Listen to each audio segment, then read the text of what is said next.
Habari Entertainment proudly presents Habari Live. Habari Live. From Phoenix, Arizona. And you're listening to the Habari Live podcast. The show that brings you news, sports, and entertainment for people who love HabariEntertainment.com.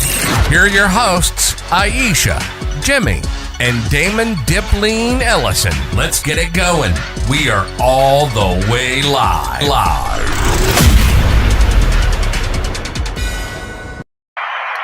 Yo, good morning, Habari County, my people. We are thrilled to bring you to the latest edition of Habari Live, your go-to podcast for the pulse of Phoenix and beyond. As always, we are all the way live in Paradise Valley in Phoenix, Arizona. I am Damon Dipleen Ellison and my co-host, Iesha. Welcome. We will be your guide through the exciting stories and everyday happenings in our vibrant community, your weekly dose of inspiration, innovation, and insightful conversations from the heart of our city. So let's get it going. It's been a crazy week, man. Like always, under the Trump administration, he makes sure he makes news every day. You know what I mean? That's the way this guy works. So we never get a break. You know, I miss the days of not hearing from Joe Biden, sleepy ass, for weeks. You know, those were good days where we didn't have to wake up to news every morning, man. But, you know, news, it's a lot of things to talk about. So it's a lot of shit that we can discuss and, you know, get into. So that's what we're going to do, man. First off, let's get into what's going on this week and the top stories on the Iesha rundown. Let's go. What's good, y'all? What's good? This week, Executive Office for Immigration Review is purging in New York. The Trump administration has fired 8 immigration judges based in New York City, all at the court offices in 26 Federal Plaza, according to Reuters. One of those dismissed was Amina Khan, an assistant chief immigration judge who was responsible for overseeing all the other judges at the courthouse. Nationwide, the number of immigration judge firings has surged since Trump took office in January. More than 100 of the roughly 700 judges that have been removed or pushed out have been immigration judges. Critics, including the American Immigration Lawyers Association, warn that this mass purge is severely undermining the capacity of immigration court system. With the backlog of millions of cases and crackdown on immigration enforcement, the reduction of judges may lead to other delays or denials in asylum or other immigration hearings going forward, according to Reuters. I kind of think he's doing this on purpose. I'm not sure. It just seems like he's doing this on purpose. He's getting rid of the judges, so the judges cannot make decisions to keep people here.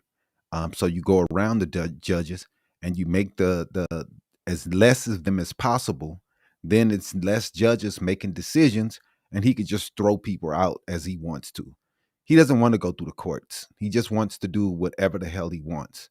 So that's what he's doing. And he's going to keep firing judges because these judges, they rule that the person has to stay, and Trump kicks them out anyway. So it's not a situation like they are really listening to them, because they're not. But it's the thing is, if he has less judges, then it's less of them he has to listen to, and there's less people he has to go around to just kick people out when he wants to. And he wants to be judge, jury, and executioner anyway.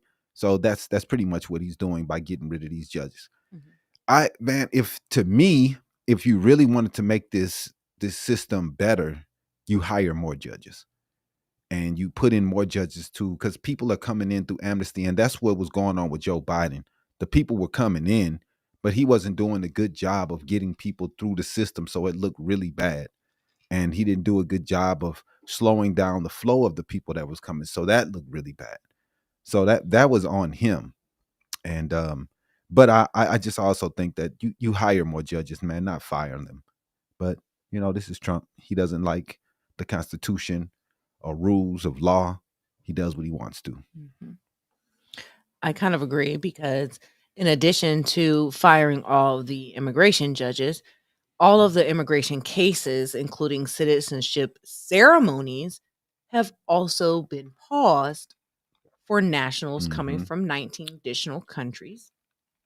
According to the internal guidance from U.S. Citizenship and Immigration Services, the Trump administration has ordered a freeze on final adjudication of all immigration cases, including green card applications, asylum requests, and citizenship ceremonies for individuals from 19 countries designated under his administration's travel ban, which now includes 32 countries. Yeah. So the entire mission, like I said, is just stop the whole process of people coming into the country. They don't want it, period. They don't want anyone coming into America. This is their view. They picked, what is it, up to 32 countries now that are banned. And, and they're going to make sure that immigration only comes from certain places. And that's going to be their way. And, it's sad, man, but this is the direction that the country is going. They want to shut the country down. They want to put walls across the whole country and wall us in. And they don't want anyone new coming in. But, like I say all the time, man, these people don't really realize. And Trump, he's just running with it because he's a racist. But how it's going to hurt us economically. The growth that we get from other places and the people coming in keeps America going. Mm-hmm. Without that growth, we stagnate economically. And stagnation means people lose jobs. Now, I know that, it's cool and to be racist and kick people out and you don't like anybody. And that's good for you, that You're a good racist. You love that. But this plan that they think they have to make America back to what it was in 1950s is going to fail. Mm-hmm. It's going to fail, man. All the wins, y'all can have all the wins y'all want to, but this shit is going to fail in the long run, because regardless of what, it's about how many kids people are having. And if people aren't having a whole bunch of kids, then they're not going to get replaced. It doesn't matter how many people that you say you don't want coming here. They'll make a difference, because people not coming to America is really going to hurt us, man, in the long run. But hey, like I said, man, keep doing what you guys are doing. We know that they didn't sent the case for birthright citizenship up to the Supreme Court. The Supreme Court has been pretty much favoring Trump in every decision that they have brought down. And we see no difference probably with this birthright citizenship. I'm 70% sure that they're going to side with Trump and get rid of birthright citizenship. Mm-hmm. I have a little bit of hope, because there are a couple things when it comes to the Constitution and some of the things that have been amended that they haven't changed. Just a few things. But I'm nervous that this is going to go away, man. But like I said, if it does, this is going to hurt America as a whole. It's not going to go the way the Republicans think it's going to go. I mean, they get rid of abortion. They make it hard for people to come here. They try. We know what they're trying to do. We all know what they're trying to do, but it's not going to work. And they're going to fail, man. I mean, it's crazy considering that, this freeze is also covering lawful permanent residents from those countries who were actually scheduled for their naturalization ceremonies, meaning that these people have already gone through the process legally, right, and have obtained their citizenship. All they're waiting on is their ceremony to be officially sworn in. Mm-hmm. They've gone through the official channels the way you people want to cry and complain. Yeah. Come the legal way, come the proper way. These people, no matter how they're here, they got to the naturalization portion, which means that they've gone through every step, every loophole that they need to jump through. They've gone through that in order to becoming a citizen.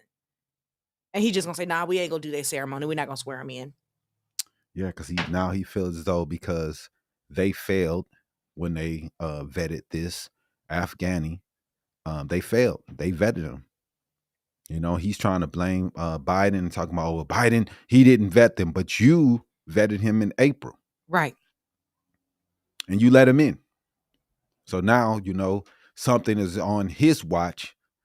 You know, he has to overreact.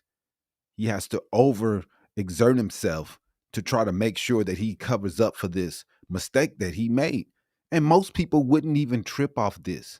But because they have these policies in place trying to say that all immigrants are bad and treating everyone like mess, then this is the only reason why people are really making a big deal out of this, is because Trump makes a big deal out of it. And if he didn't, no one would even care that one person was let into the country that made a mistake, because most people that come here don't do those things. All immigrants come to America and they do the right things. It's mostly domestic where all the crime comes from. And we all know that, man.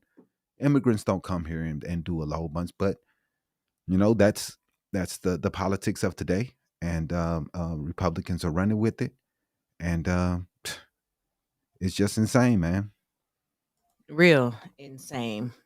The Supreme Court, this like you were saying, said that they were going to agree to decide on whether or not Trump administration can end birthright citizenship for children born in the U.S. to non-citizen parents. The case challenges the administration's January 2025 executive order, which instructs federal agents not to grant citizenship to children born in the U.S. if neither parent is a citizen or legal permanent resident. A dramatic reinterpretation of the 14th Amendment's citizenship clause. So if the court actually does uphold this order, it could fundamentally reshape American citizenship law and the principle of jus soli, which means to birthright citizenship, drastically affecting future generations born on U.S. soil. Critics are arguing that it undermines constitutional protections and opens the door to arbitrary denials of citizenship. I mean, that's their mission, right? I mean, that's what they're trying to do. They're trying to control who comes into the country, who's born, who gets citizenship. It's just to control the government, bigger government making decisions on who's an American and While who's they not. cry, let's have smaller government. Yeah, I mean, that's not real. That's all, that's all a facade. Everything the Republicans say, they double back on everything. Mm-hmm. None of their stances are real. Right. Everything they do is reactionary. Everything. Reactionary. So it's never a situation where these people have a real plan. It's always backlash for something that someone else did that they feel as though isn't right. Mm-hmm. But they never have real plans. It's always to spite someone or against someone else. Mm-hmm. It's never a real situation where they really care about somebody or anything. It's always hate and punishment. That's all they believe in. Right. But the Supreme Court said that they have set a deadline for when they're supposed to make a decision on this, which is supposed to be June of next year. So they're going to give themselves about 6 months or so to come to a final conclusion on birthright citizenship. Yeah, man, it's pretty sad, dude. 100 years, these laws have been in place. Mostly the laws were put in place because a lot of the conservatives of the time did not want Black people to be counted as citizens. And the mission was to make them not Americans, even though they were born here, spent lives here, grandparents here, been here forever. They didn't want them to be counted as citizens. So this is the reason why I think it was the 15th was put in, 14th was put in place.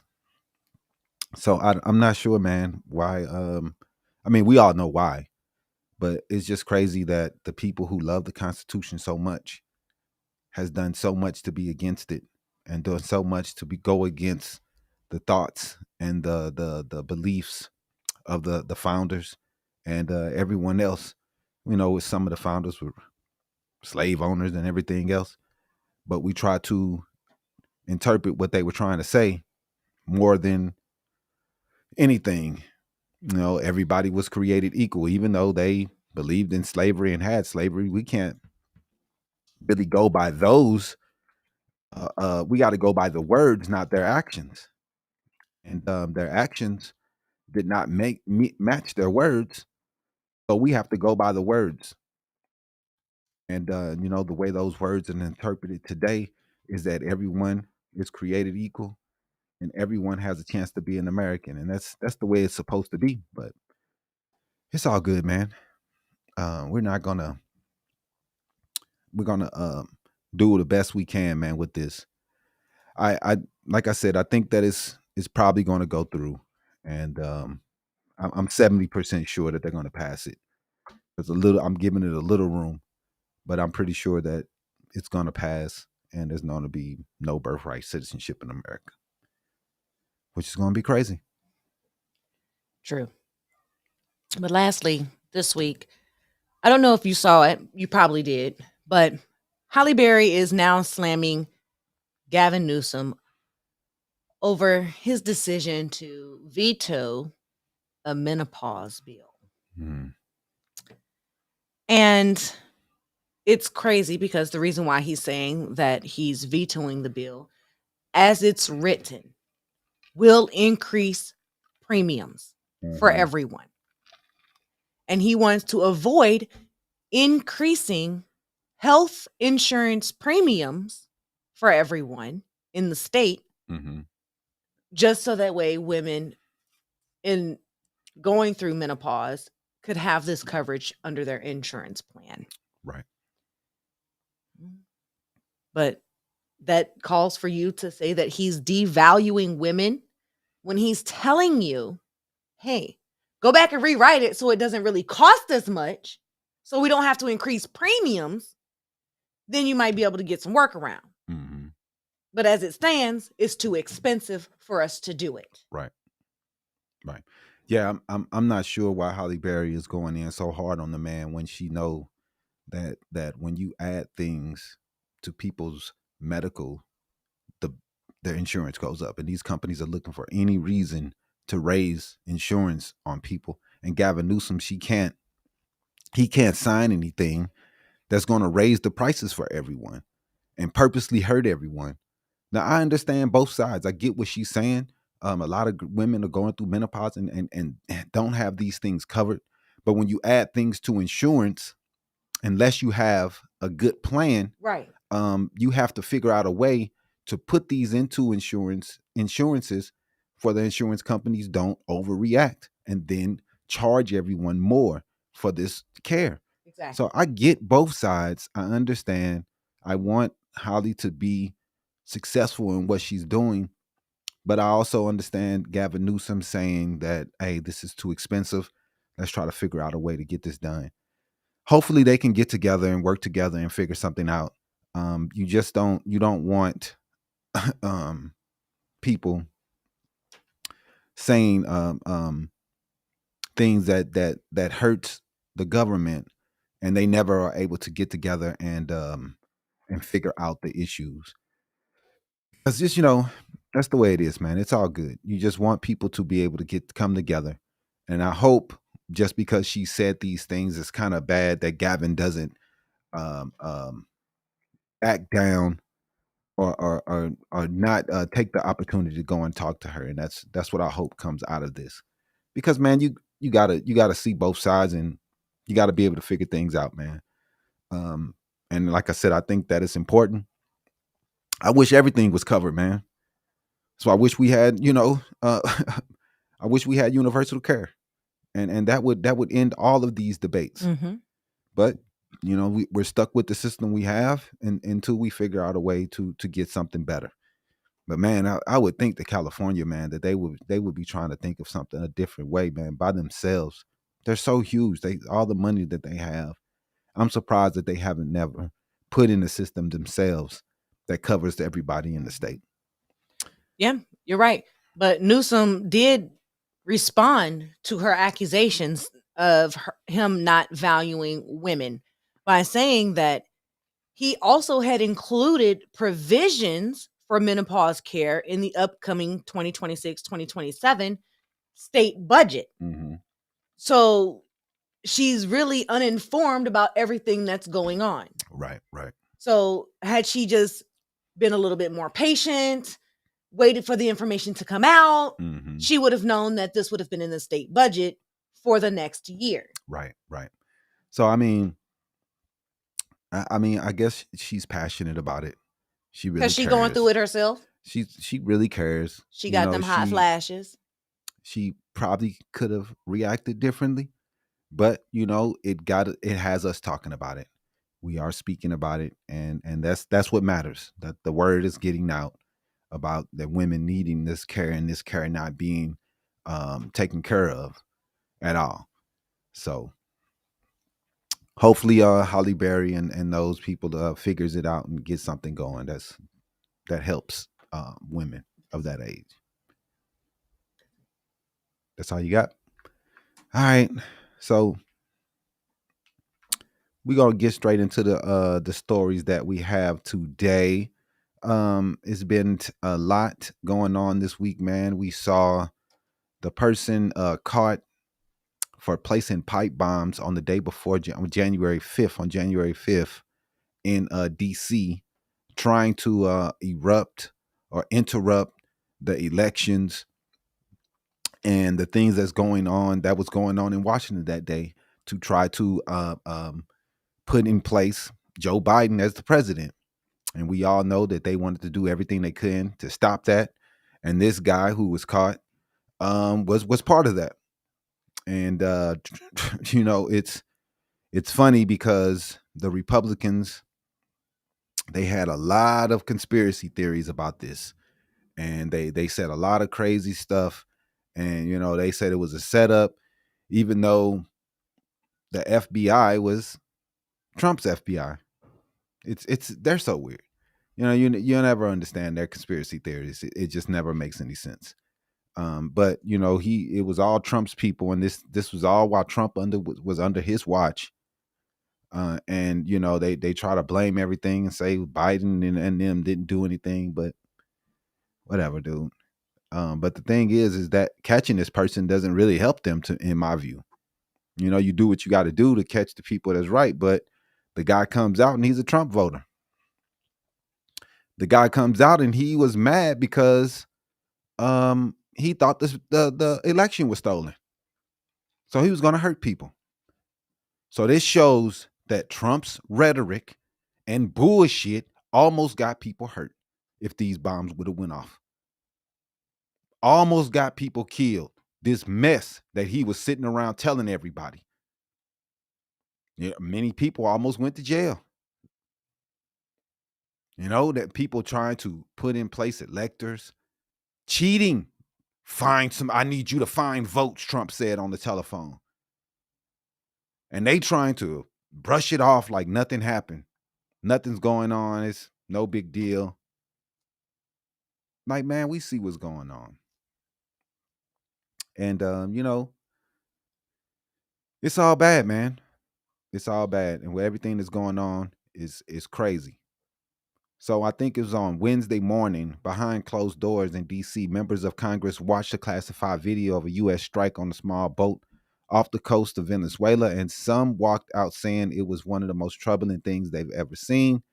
At the center of it all, Defense Secretary Pete Hegseth, who should be fired. A second follow-up attack and a serious question about whether the Trump administration just crossed the line into war crimes. And they probably did, man.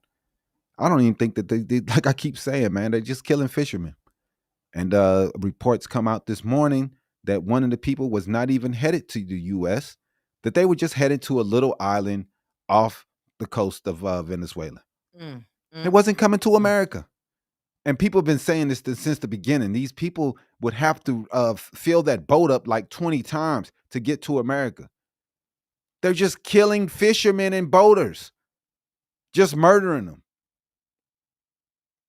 Now, like I said, evidence reports comes out that these people were just going to another island off the coast of Venezuela.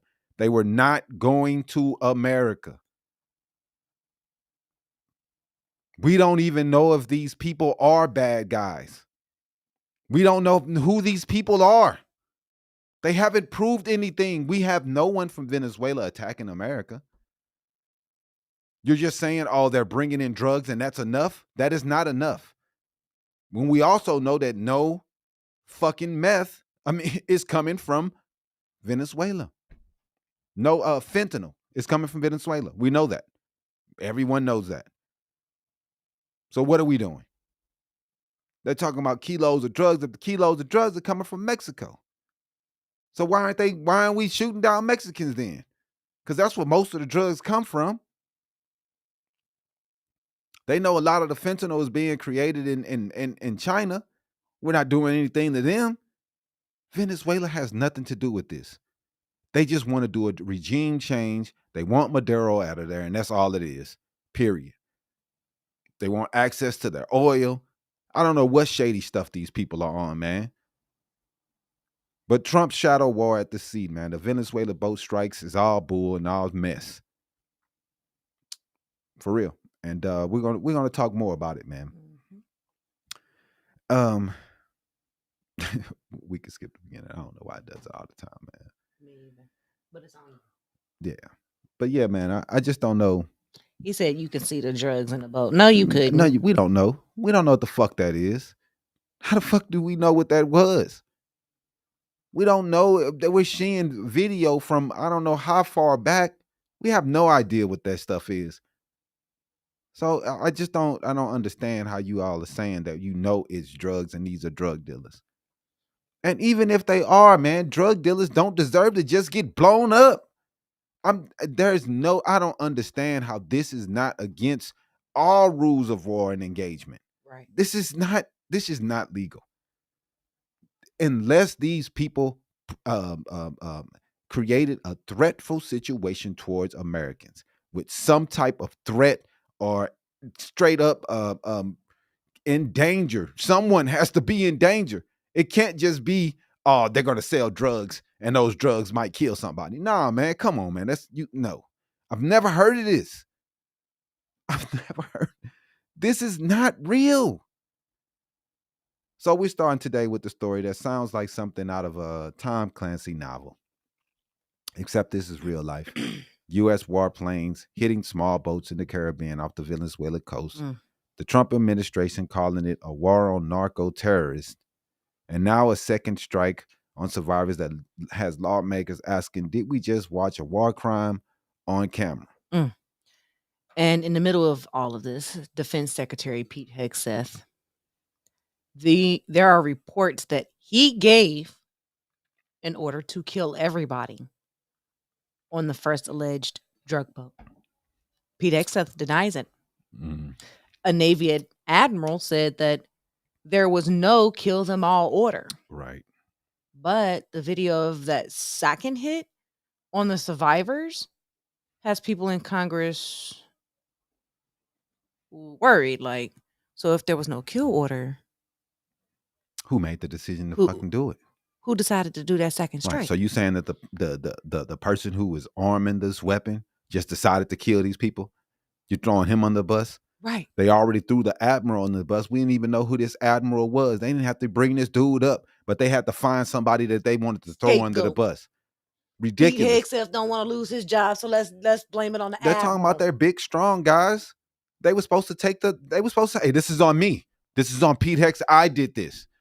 Nah, he trying to run out the back door. It wasn't me. I didn't have anything to do with it. I didn't even see it. I left. Like, man, come on, dog. Come on, dog. This is terrible. Terrible, terrible, terrible. A leader, you're the leader. And you're going to put it on the admiral that's under you. You're the person that's in charge, man. Then you don't take full responsibility for people that's under you. You're the one that's running this. You're the one that's running everything. So in this three-part story today, we're going to lay out what exactly happened, walk through the legal problems, and ask the big questions. What is Trump really after here? Is this really about drugs? No. Or is this just about regime change and oil? Mm-hmm. That's all it's about. You try to blame it on the admiral, try to say it's his fault when you're supposed to be tough guy. He walking around like he tough. I'm tough guy Pete Hegseth. First thing he do when the shit hits the fan, it's his fault. It wasn't me. It's him. What kind of chump stuff is that?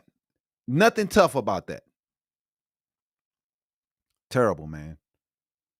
So we're going to run into this clip. Speaker Mike Johnson says, secondary strikes are not unusual.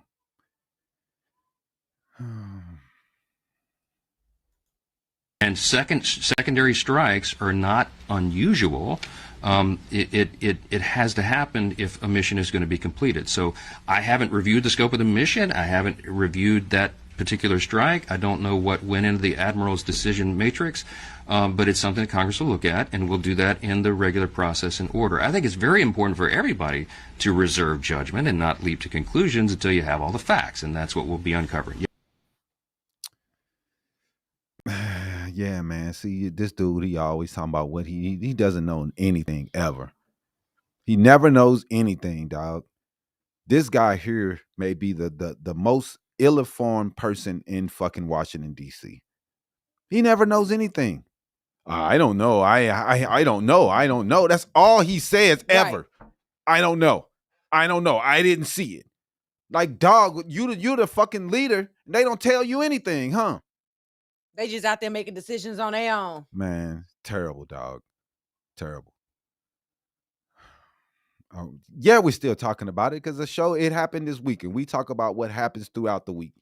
That's what goes on, man. We talk about what goes on throughout the week. Mike Johnson doesn't know anything, like always. Like I say, man, I ain't never met a dude who say I don't know as much as this guy. Every time he comes on, we know his first words. Well, I didn't see it, and I don't know. Like, dog, you need to get informed. The media knows things before you do is kind of ridiculous, man. Every time they come to you, you don't have no idea.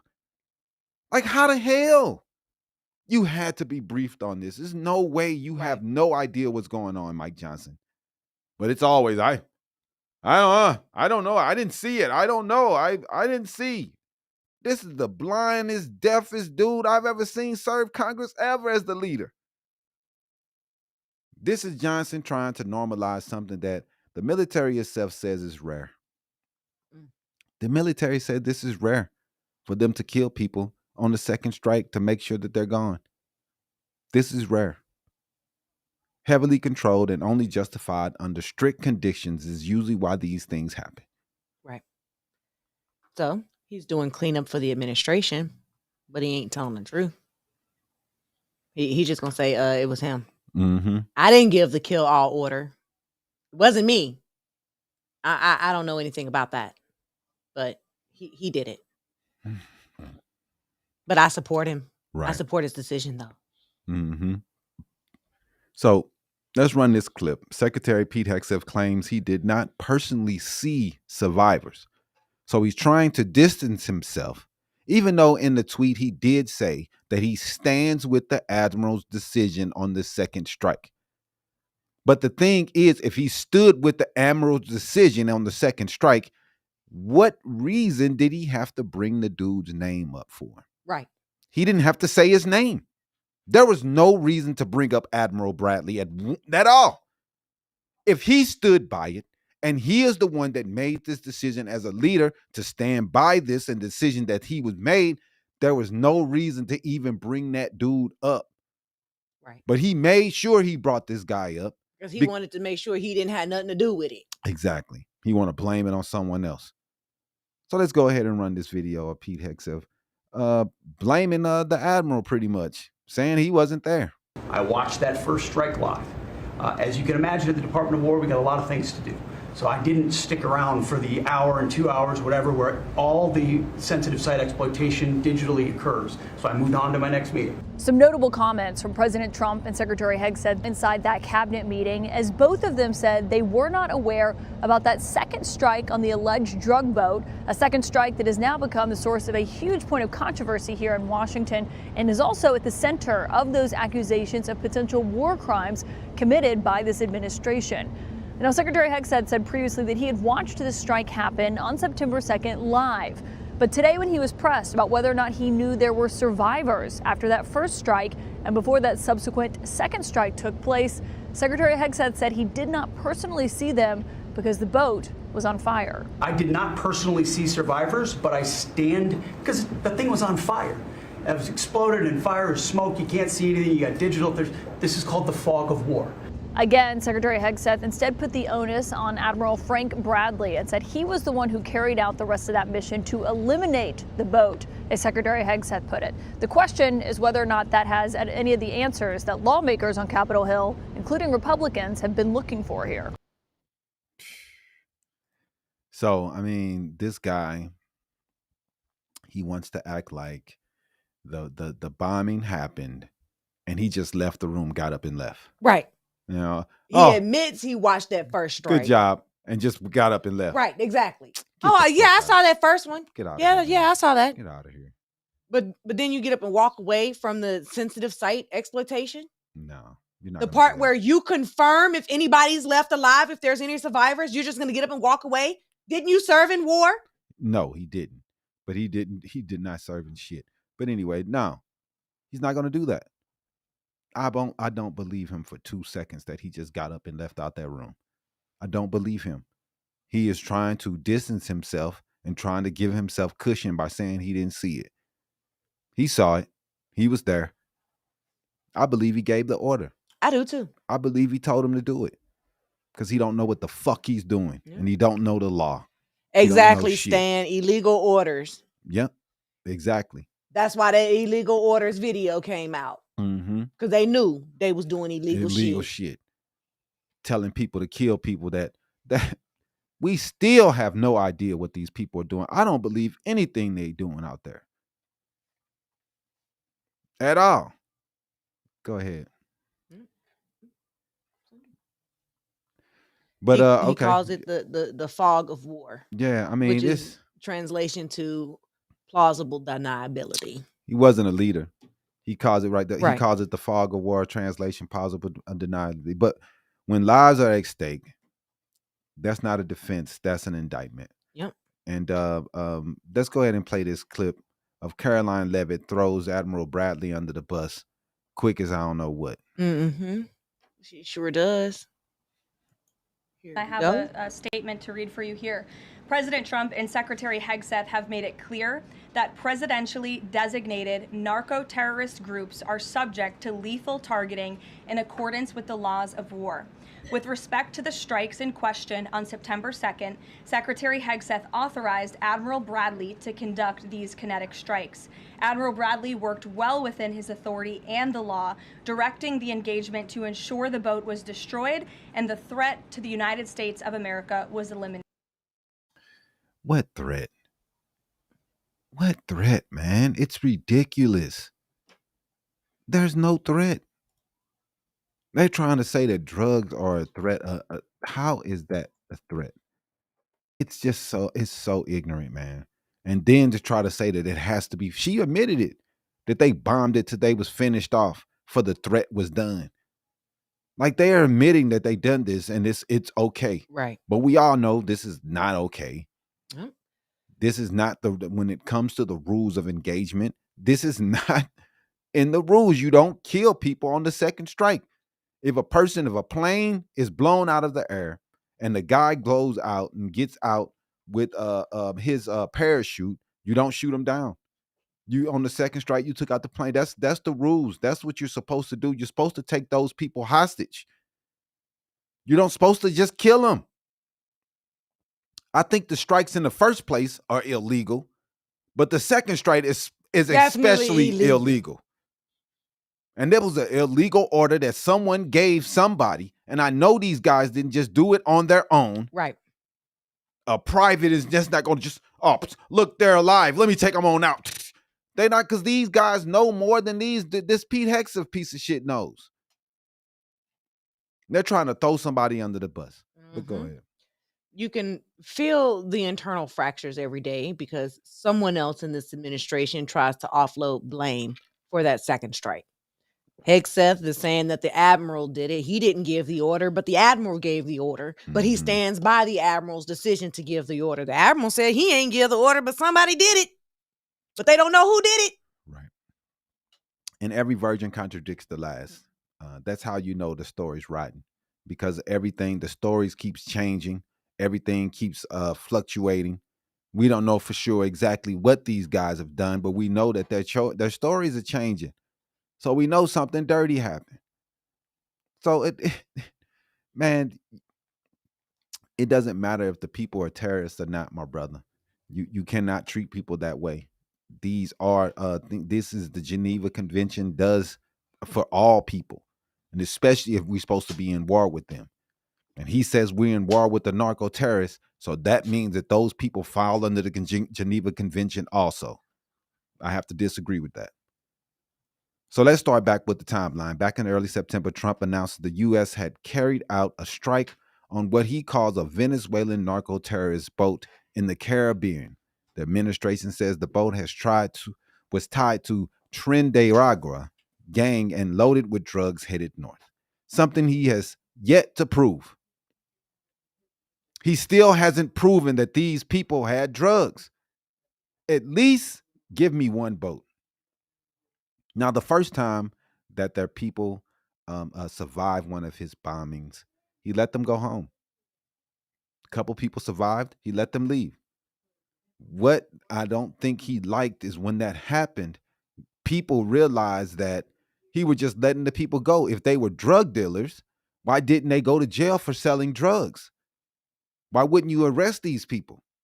But he let them go. He let them go home. So that was the strike one, that people were starting to question what was going on. Then this time, he just kills the people. He does not give them a chance to live. So this is how they treat them this time, because they didn't want it to get out how they were letting people go. They didn't like that media. So we just going to take them out. It's crazy. And these, just people, we don't know what they're doing. And like I said, reports came out earlier today that the people were not even headed to America. One of the boats for sure wasn't even going to America that they were blowing up. You saying for sure that you know that these boats are a threat to America. But according to multiple reports, the first strike blows up the vessel. But there are survivors. People in the water, people trying to climb back onto the wreckage. Then there's a second strike that hits again. And at least two of those survivors are killed. That's the piece that everybody is being focused on. Mm-hmm. And Pete Hegseth and Admiral Frank Mitch Bradley, they just like, yeah, whatever. But, even Republicans are outraged about this. So while all these people in the comment section talking about that it's okay to do this, then why is everybody flipping out? Right. Why did they call him into Congress for them to see the video? Why were they all upset after the video? After they saw the video, they were upset. There's going to be more hearings, and this is not going to be the last time this is talked about. So if it was legal, why the fuck are they tripping off of it? Like your logic is not, man. It doesn't make any sense, dude. This was illegal. Every congressman, every senator is saying this is not how things are done. You could try to say, oh, well, they're terrorists. No rules. That's how we kill terrorists. Okay. They're just doing this because even Republicans are doing this just because they feel like it. You're right. There's no legality behind this. Quit it, man. The Washington Post and others report that Hegseth had given what sounded like a no survivors order. Mm-hmm. And now he's running, trying to say that he did not do this. And he's putting Admiral Bradley under the bus and blaming him. Yep. As he said, there was no order. Now, this admiral, man, that comes out that this dude give this order and this admiral has just already lied under oath, he's going to pay for this. And it's going to be his fault.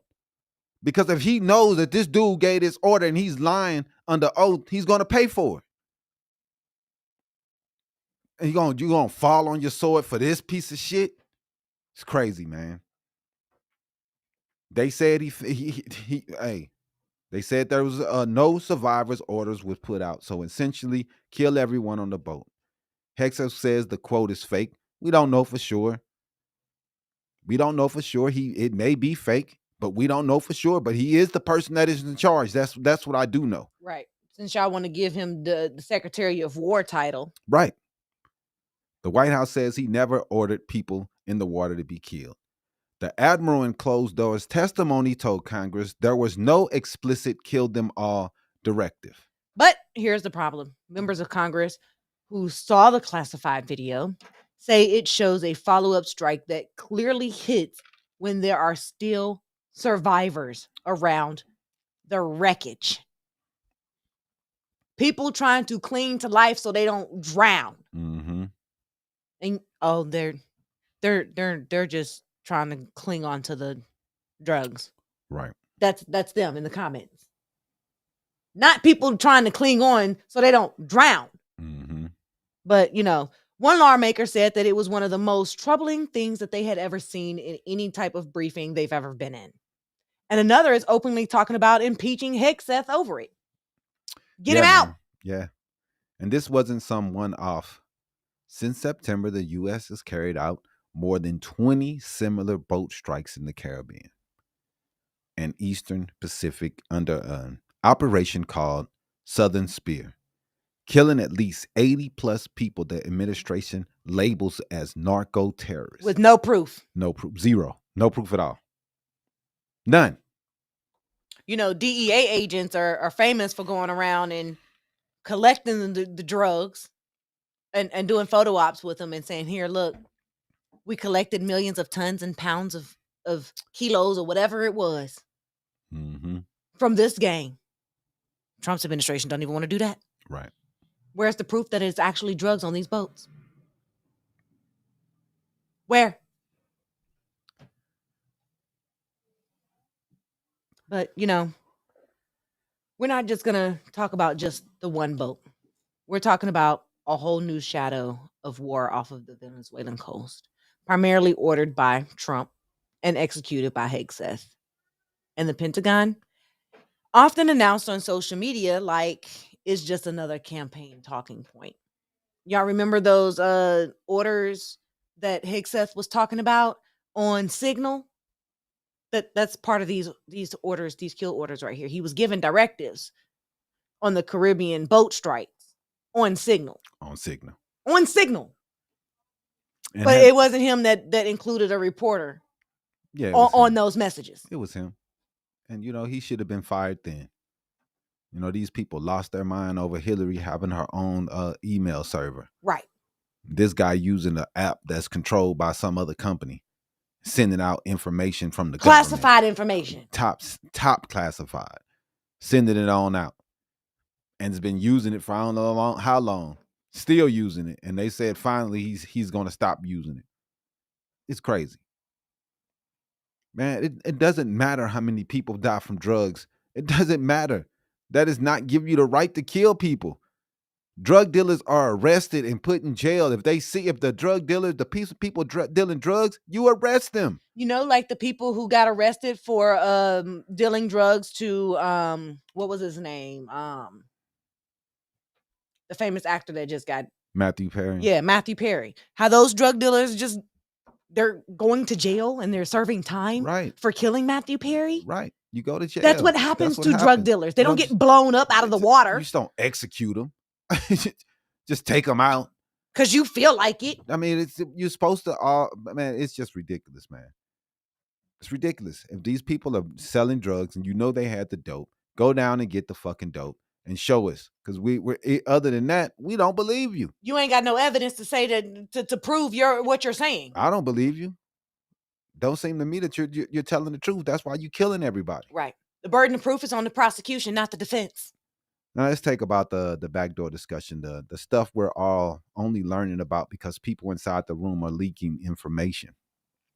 Behind closed doors this week, Admiral Bradley and top generals go up to Capitol Hill. They showed a video of that September 2nd strike. Lawmakers from both parties watch as the second missiles hit that wreck and the people around it. And when they came out, you could almost divide Congress into three camps. You've got this looks like a war crime, full stop members saying that the footage that they just saw and the legal explanations aren't adding up. The next group of people you have are it's ugly, but it's legal. Folks arguing that this is just what war looks like when you're fighting narco terrorists. And then you have those, and then the Shield Squad. The people that are defending Trump and Hegseth, no matter what they say, no matter what happens, they're saying it's all overblown and they're comparing it to the Obama era drone strikes. I mean, we've had several people in the comment section say Obama did drone strikes on bad guys. So what? Just get over it. No, you're not the only person leaving comments. Fuck. But anyway, it's just ridiculous, man, what we're seeing. And all this shit is illegal. There's no war. He didn't go to Congress and have them wage war. He didn't go to Congress and tell them what's going on and say, hey, we need war. He didn't do that. He hasn't went to Congress, and that is the main reason that no one is calling this a war. He is just killing people in boats right now. He didn't come to Congress and say, hey, this is the situation. This is the reason why we want to declare war. He didn't get approval. Why? And then anytime he tries to get the approval from Congress, they back away and say it's not war. Right. And we keep saying that none of the fentanyl is coming from Venezuela. It's coming from Mexico, from being made in China. So what the fuck does Venezuela have to do with it? Right. It makes no fucking sense. It makes zero sense at all. The math ain't mathing. Why would you attack these people when these people are the one that's bringing in the drugs? If you care about that stuff so much, you should be waging war with Mexico and what's going on down there, not Venezuela. Obviously, this is something with Maduro. He doesn't want him in there, and that's all it is. We can this is dumb. And you people acted the same way when Bush was doing the stupid shit in Iraq. We knew that all the motherfucking people on the 9/11 was from Saudi Arabia, but who he go to, and y'all all made excuses how it was okay what he was doing. Then 10 years, oh yeah, he shouldn't have did that. Right. But at that time, when everybody's saying, man, why is he going to the wrong place? This is fucked up. Y'all was, well, Republicans always making fucking excuses. And then 20 years later, oh yeah, George Bush was horrible. Man, get the fuck out of here. When the shit was going on, y'all was fighting for it, telling us how right it was that George Bush was doing what he was doing. Right. Fucking bullshit, man. These motherfuckers, that's how they always are. Then you want to cry about it years later and try to stand up. It's too late. When the shit was going on, you wouldn't say shit, like always. You didn't stand up then. Why stand up now? Out of here, man. Trump's out here doing what Trump does. On one hand, he says he knew nothing about the second strike. He says Trump never knows. He says he's in on everything, but somehow everything that goes down, I don't know. I don't know. Even a partner, I don't know the guy. I don't know him. And he always said that's the first thing they say. Then he and Hegseth were in the dark, and an admiral had a full authority to do whatever the hell he wants to. On the other hand, he's threatening more strikes, bragging that if you move drugs by boat, the U.S. will blow you out the water. This is why those backdoor conversations actually matter, because you've got the public script, which is the fog of war, tragic but necessary, but we're protecting Americans from drugs. And then you have the people inside the Pentagon saying, look, we knew there were survivors, but we hit them again. We knew there were survivors, but we did it again. Right. Because we wanted the boat gone. Mm-hmm. and maybe more. Mm-hmm. We just didn't want them. We just didn't want them in the water. We did it because we wanted to. Hey, you went if Summer and some random guy speaks your name is that hey, that's what you voted for, man, to kill boaters, spending money to kill people of Venezuela with boats. And giving That's $40 crazy. billion to Argentina while That's Americans crazy. are starving. That's what you voted for? Man, we need to take away your privileges, bro. Because that's how you made a decision. Oh, well, I hope the president's killed people off the coast of Venezuela riding in boats. That's what I voted for. Like, what? Boy, y'all so slow, boy. Y'all will say anything. These dudes can let you anything. It doesn't matter what these dudes say. Y'all just gonna be behind them. Right. There's nothing he can do wrong because you don't have it in The your threat mind. could be Cookie Monsters coming to get all my cookies. So I'm blowing up all the cookies, everybody that make cookies. They always with them. They'll take whatever their leader says. Whatever their pretend threat is. Come jump off this bridge. I need it. And they'll go jump right off of it. Whatever they say. How high you want me to jump? Don't never think for themselves. So that's factual mess, man. Now let's get into the legal mess with this bull. Yeah, let's go ahead and break it down plain and simple. There are 3 big legal questions here. Are these drug boat strikes even lawful under international law? Probably not. Can the U.S. treat drug traffickers as narco terrorists and then say we're in an armed conflict with them? Probably not. Mm-hmm. And even if you buy that, is a second strike on survivors even legal? Most likely not. No, and they know that. We know that. You start with international law. The UN Charter says countries can only use military force in 2 situations: self-defense against an actual or imminent armed attack, or if the UN Security Council authorizes it. Drug trafficking is a massive problem. Nobody is denying that. We're not saying that drugs are good. But legal experts, including some of who work for Bush and Obama, are saying a boat full of cocaine is not the same as an armed attack on the United States. And that's what we are trying to say here. You cannot just kill people because they have drugs. That is not imminent danger. That is not putting civilians in danger. We do not see these people shooting up or blowing up anyone. So that does not give you the right to kill these people because you want to. Go ahead. It really doesn't. And on top of that, the UN humane rights experts have already said earlier strikes on this campaign amount to extrajudicial executions. Mm-hmm. Basically, they're saying state-sanctioned killings outside of any legal process. They also say that the U.S. can't just unilaterally start dropping bombs in international waters and then call it self-defense against narco-terrorism. You're in international waters. You have to get the approval of everybody around that has something to do with those waters. You at least have to get it from Congress. I know that for sure. You can't just say, hey, this is what we're doing and we're doing whatever the hell we want to. But that's what this administration is doing right now. You can't kill people just because they're selling drugs.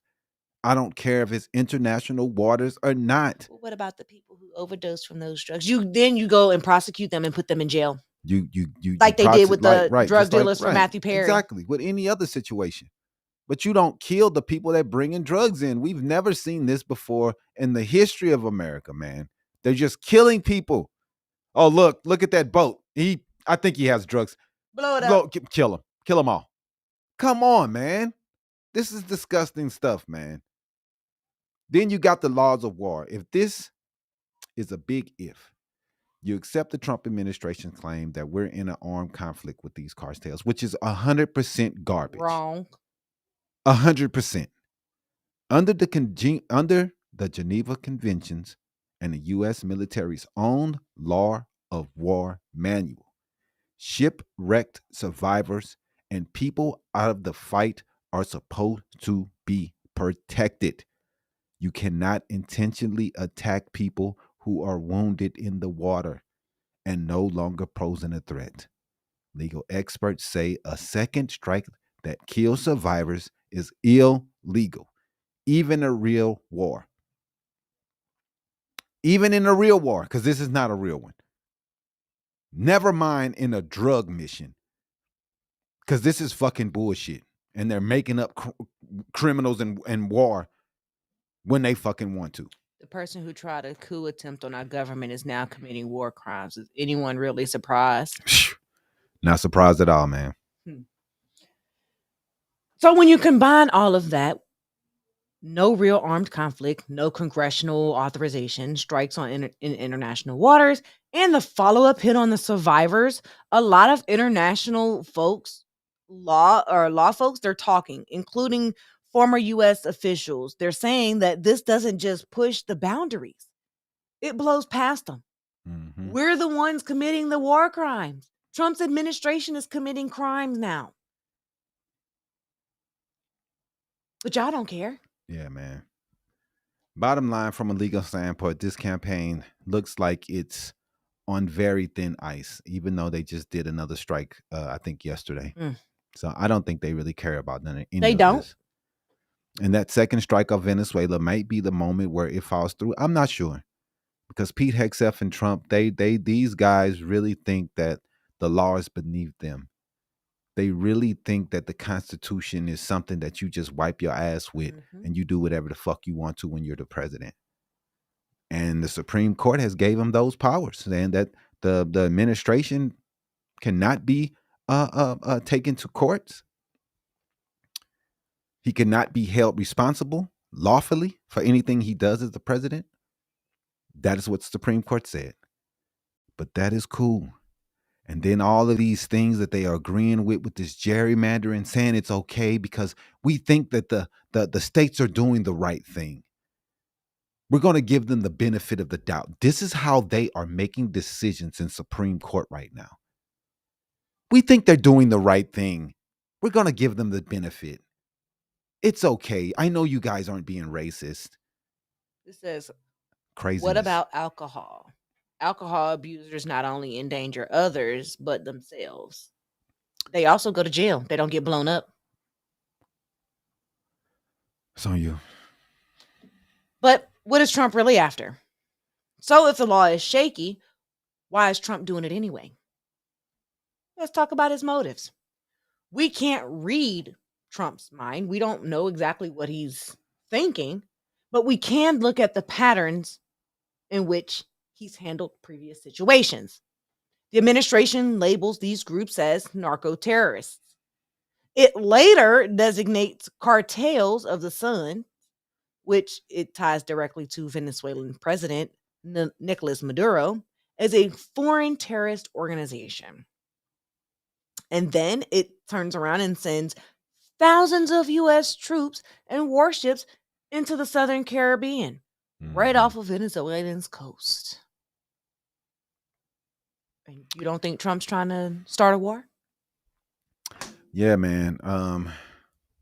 Every president, no one likes it at all. The same every 4 years. Quit being a tyrant and listen openly. Both damned.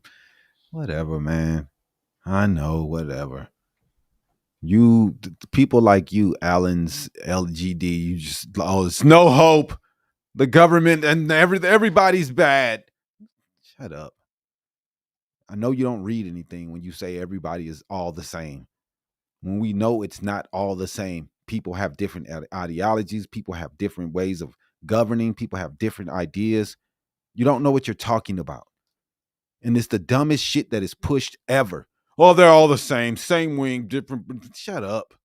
Go read a book, man. It's the dumbest shit ever. All the shit that we see the Trump doing right now, has this ever been done in the history of fucking America? Right. So how are they all the same?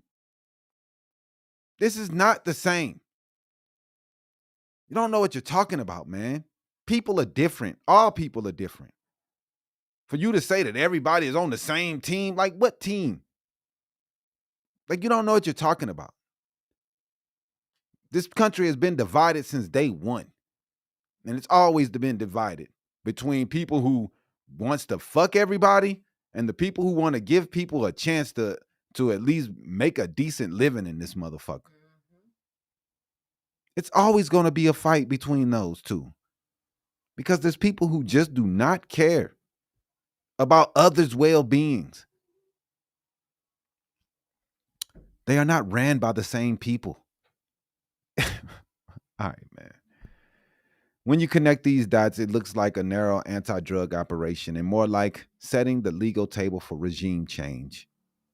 If Maduro is now officially the terrorist leader of a designated FTO, then every strike on a boat, every deployment in the region can be spun as a part of a broader war on terrorism. And maybe down the road, justification for going after this government directly will be seen as okay because of what they've done to set the stage. This is disgusting, man. And I can't believe so many people are falling for this shit. It's on you, though. It's a lot of them. But then there's the oil factor. Venezuela has some of the largest proven oil reserves on the planet. Control the Caribbean, approaches, declare the Venezuela state as a terrorist actor, and then suddenly you're not just policing drugs, you're sitting on the edge of a massive energy prize with the military power already in position to act. Oh, man, dog. You know,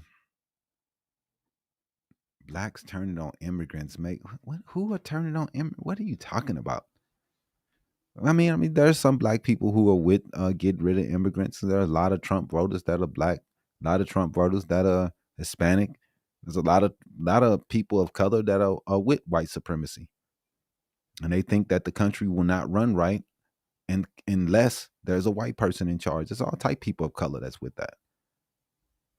So why y'all keep bringing up Obama? Like, y'all obsession with Obama is man. And that was It's that was a mind-blowing. long time ago. This man now. ain't been in office how many years? Right. We've had, that's 8. It's at least 10 years this man ain't been in office. Mm-hmm. Y'all still talking about fucking Obama. Holy crap, man. We know that the whole reason we got Trump is because Obama was in office. Y'all would put anybody The birther in there. movement. That's Right. the whole reason we got Trump. Because they hated Obama so fucking much. Now, did we come out? I mean, right. And we wasn't calling him Obama derangement syndrome. We didn't come out with that back then. Man, for real, dog. And that's what they're obsessed with Obama's balls. They love him. Right. Can't stop gargling them. Man, they love that dude, man. They bring this dude. It don't matter what we're talking about. Obama. Well, Obama. Like, what? Obama he hasn't been in office for 8 years. What are we talking about? Like, you can't stop bringing that man up. Fuck, man. Oh, well, Obama had drones. We were in a war. We were in an actual war that had been granted by Congress. You know, an actual war. Gravy garglers. I'm gonna use that one. Oh, man, dog. Yeah, whatever, dog. Y'all can't let go of Obama's balls because it's all y'all talked about. None of this conversation had anything to do with Obama. And how many comments have came in and people bringing them up? What's up to the Netherlands? What up, man? And don't ignore the politics at home, man. A tough on cartels campaign, dramatic strike footage on social media, and a narrative that Trump is doing what weak presidents before him wouldn't. That plays well with a certain base. Mm-hmm. It's a law and order optics, even if the legality itself is in question. Now, man, if they was doing something to try to stop what's going on with the cartels in Mexico, I'm for that. Because the cartels in Mexico has too much power, and those guys and what's going on with America with drugs has a lot to do with what's going on in Mexico. Yep. Now, if this was something they were doing to try to stop the flow of drugs and the power of the cartel in Mexico, I'm with it.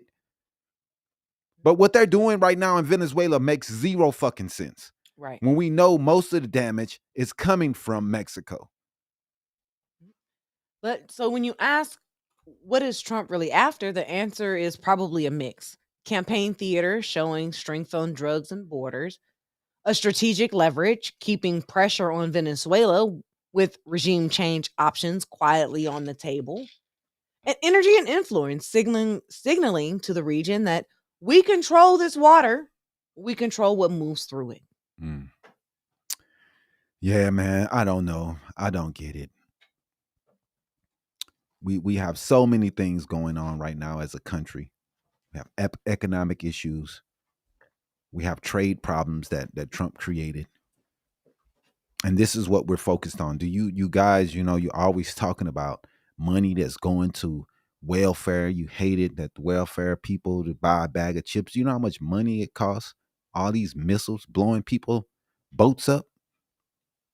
You know how much money it costs to have the National Guard in DC every day?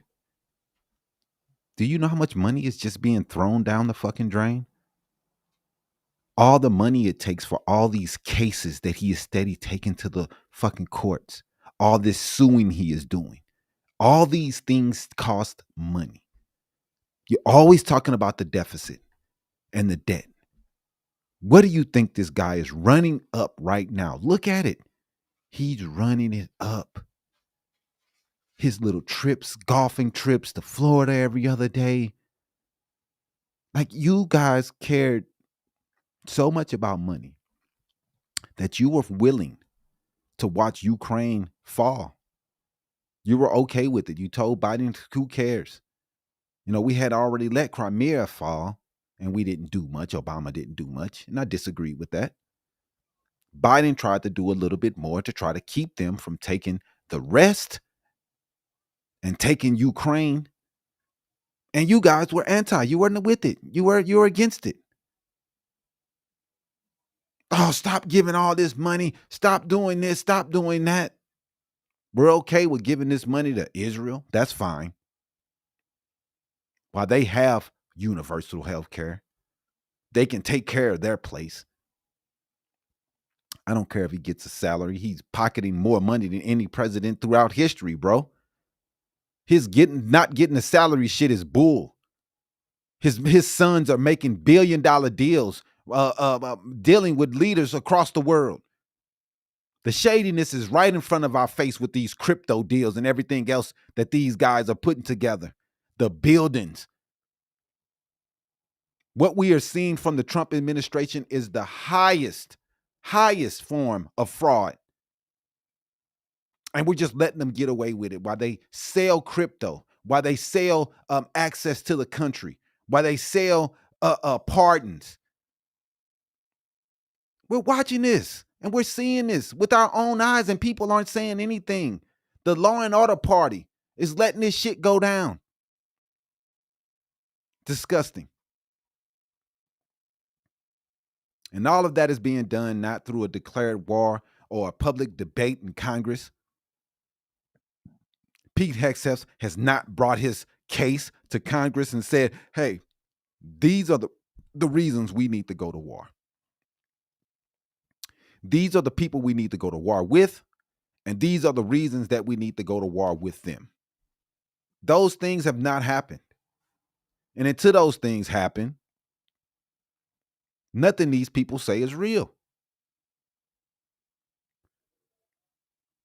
They keep blowing up these shadowy boat strikes and backdoor briefings that only come to light when journalists and whistleblowers start talking.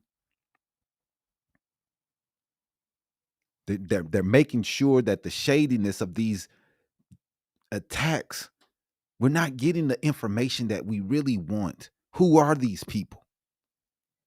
What real threat did they was going to be exposed by the country from these people? I mean, give me something, show me something that we really were going to get. Because what I'm seeing was not a real threat. Unless those people were going to kill someone, they had a plan to blow up somewhere in public, I don't think that this is a threat. Because drugs could have been caught by the Coast Guard And they could have caught the fucking dope and took a picture with the drugs like they usually do any other fucking time.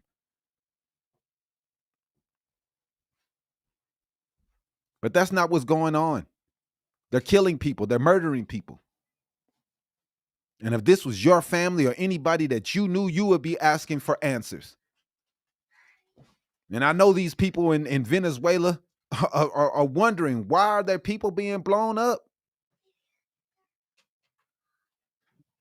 What are we doing? So that's part one of the story, man. What happened? Why the second strike? Why the second strike? Why is this going on? Is this strike fucking legal? Is this just the first red flag, or has there been other red flags? Have there been second hits, second strikes before? And what's the bigger picture of what Trump and Hegseth might actually be trying to build here in the Caribbean? What is really going on, man? Is it oil? In part two later in the show, we're going to dig into the accountability, the impeachment talk around Pete Hegseth. He should be fired.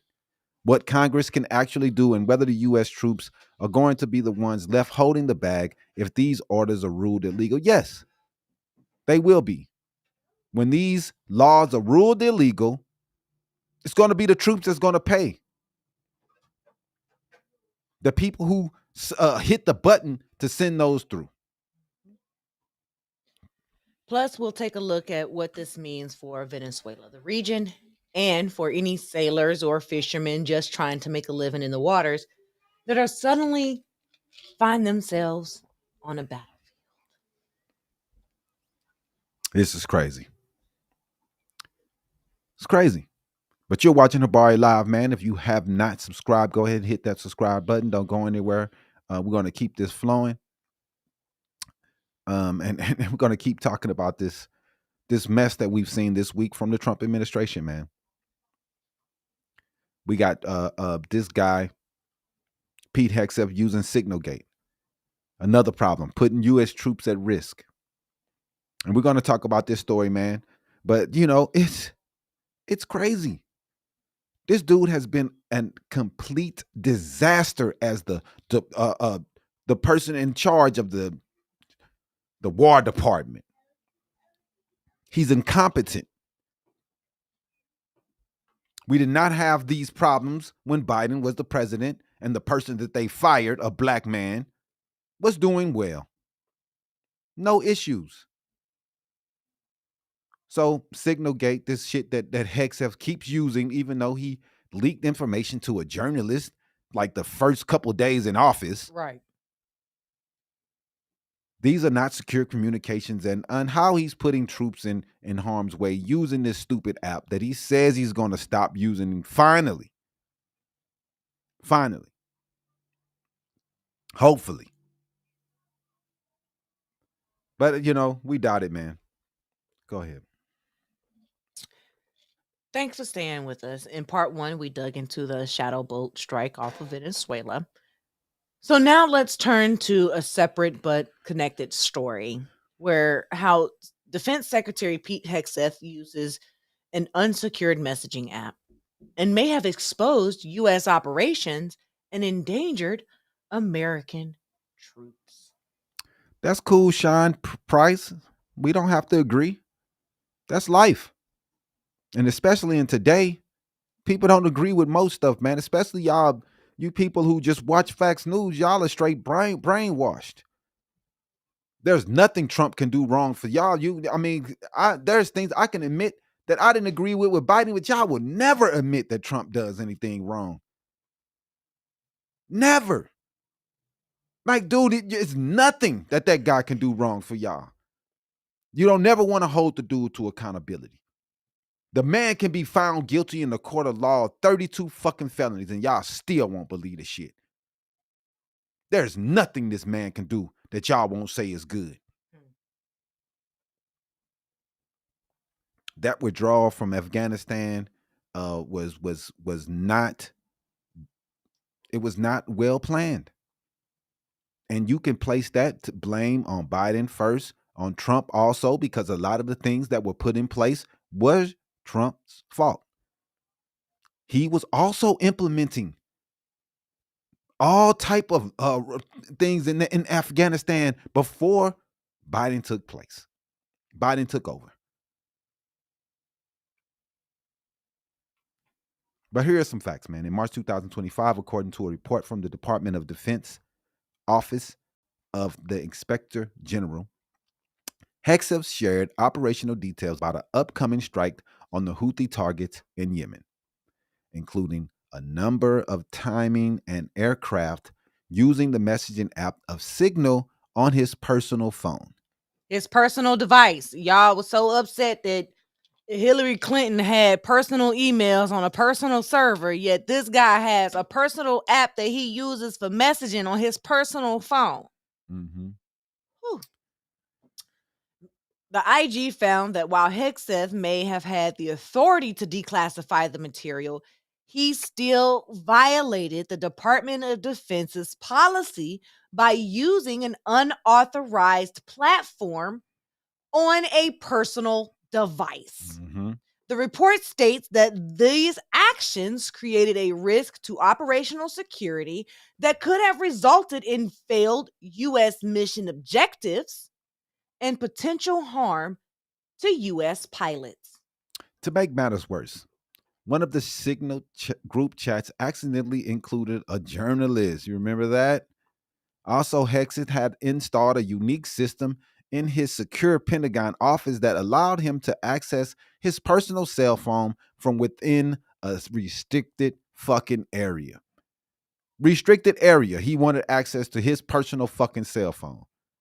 In short, messages about a strike, possible classified or highly sensitive, shared on a personal device via a commercial messaging app. Right. When your pilots and aircrafts are involved, that's an enormous red flag. Mm-hmm. You want to use your personal device in a restricted area to use an unauthorized messaging app on your personal device. Right. And you talking about she didn't get in trouble. Are you fucking kidding me? How many hearings did we have about Hillary's fucking emails? Right. Y'all were screaming, lock her up every fucking time y'all got together. Quit it, dog. Stop it. You're not going to sit here and try to make it okay after y'all gave that lady fucking hell for having some emails on a fucking private server. Something George Bush and other people had told her to do from the Bush administration. And it was okay when they had it, but when the Democrats had it, oh my God. This guy sharing shit on a private fucking app and y'all okay. On his personal device. Oh, like what the fuck is going on? They have access to this information. There's people who own this application. I don't care if she didn't go to jail. She went to her hearing every other fucking day. So we gonna put this motherfucker through a hearing every motherfucking day. The same way she went through that shit. Yeah, she got in trouble. She was in court every day for this shit. What are you talking about? The only reason she didn't go to jail because they didn't have any fucking proof that she was doing this shit deliberately to try to keep information away from the government. Republicans tried their damnedest to put her away. Why you think they were screaming, lock her up? Because they was really trying to lock her up. But you know what? She was found innocent. But it was Trump's DOJ that exonerated her. Yeah, right. Get the fuck out of here. Let's break down exactly how this put troops at risk with this fucking application. If adversaries intercepted those messages, they could have prepositioned forces, evacuated or hidden assets, or redirected their own capabilities. The IG flagged this as a real operational security danger. Using a personal device outside approved secure channels, this increases the chance of mishandling, loss, or hacking, or other compromises. The leak, even unclassified but sensitive details, can undermine surprises, one of the core principles of military operations. Meanwhile, lower-ranking personnel would face severe discipline or criminal Referral for similar actions. If someone else that works under Hegseth had this fucking app, he would fire them, court-martial them. Yep. So this case raises big fucking questions about accountability at the top. Yep. This guy should be held accountable for his actions on this stupid ass app. Mm-hmm. This isn't just some minor policy violation that Hegseth committed. Congress and military leadership see it as a failure in duty to protect those on the front lines. Mm-hmm. One senator called the secretary's actions unacceptable risks to our service members. Mm-hmm. You're going to put our troops in harm's way because you gave out sensitive information on an unsecured app? Yeah, man. And somebody else got that information, like the reporter? Right. So, I mean, we know how Hegseth responded. He insisted no classified information was shared and that he had the authority to declassify what he shared. We all know, man, that this is crap. We all know it's crap. I don't understand what this guy is really trying to prove as a leader when we see that this guy is terrible. From day one, the decisions that he has made are horrible. This Signal app, when it first started, he should have been fired. We should even get to that point where we see this guy blowing people out of the water. Mm-hmm. I mean, that's ridiculous. It's ridiculous that this guy is not being held accountable.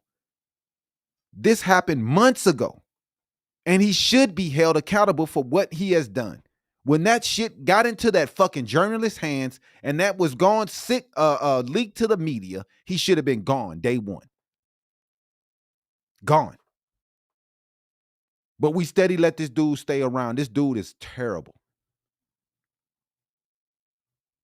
He also said the messages were informal. He lied, unclassified coordination. And it was no overt actions readily apparent to any observers in the strike area. That's what he said. The Pentagon and his office characterized the IG findings as a total exoneration, saying no classified material was compromised, even though a journalist knew exactly when the fucking strikes were happening. Right. So, I mean, yes, illegal classified material was fucking compromised. That is 100% wrong. Right. The journalist got it and reported on it. Right, exactly. We knew about it. So that shows you that something was fucking compromised. Terrible, man. But the IG report says something else. While they didn't definitively claim classified information was leaked, they concluded that the way it was handled violated policy and could have endangered lives. Oh man, it's I mean, this is crazy. It's crazy that we're still talking about this shit 8 months later. Hegseth, he declined to be interviewed by the IG, and that this is the investigation. The people are trying to investigate and find out what's happening. He should have been subpoenaed. He should have been. And he did not turn over his personal phone. He should have turned it over. All right, but this is the reason why he is shutting out journalists. This is the reason why New York Times is suing him for what he did to kick out all the journalists out of the Pentagon, because he know he's shady. He know he's going to bend and break rules. He know he doesn't know what the fuck he's doing. No reporter should have to report on classified or unclassified information. Right, and that's exactly why he's doing this. It's exactly why. So, man, we see the wider implications and some of the context behind this and what's going on. And we see the way that Pete Hegseth is handling the War Department is all bad and all wrong. Yep. So what does this tell us about how the Trump administration is running national security? It's horrible. It reflects a shift toward informal, fast-moving communication channels like Signal and their personal devices, rather than established secure protocols. It raises the question of whether the usual checks and balances of clarification, secure networks, oversight are being bypassed. Mm-hmm. The troops on the line are paying the price if their leadership treats operational security as casual. Mm-hmm. And it ties into the larger pattern that we covered in part 1, which is the aggressive strikes, loose oversight, and potential mission creep. Yeah, man. Do what we want, when we want. And this is the precedent that this administration is putting down. That they can just do whatever the hell they want. Y'all better not say one. I better not hear something. The first motherfucker that cry. Right. When a Democrat get in office and do this shit. Oh, you know that. Democrats are held to different standards than Republicans. You know that.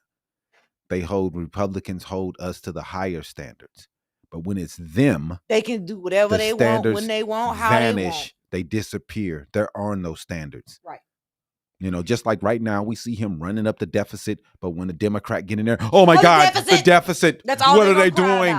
What are they? But when he's in office, now they assign bills that's going to add $40 trillion to the deficit in the next 10 years with no sweat off their backs.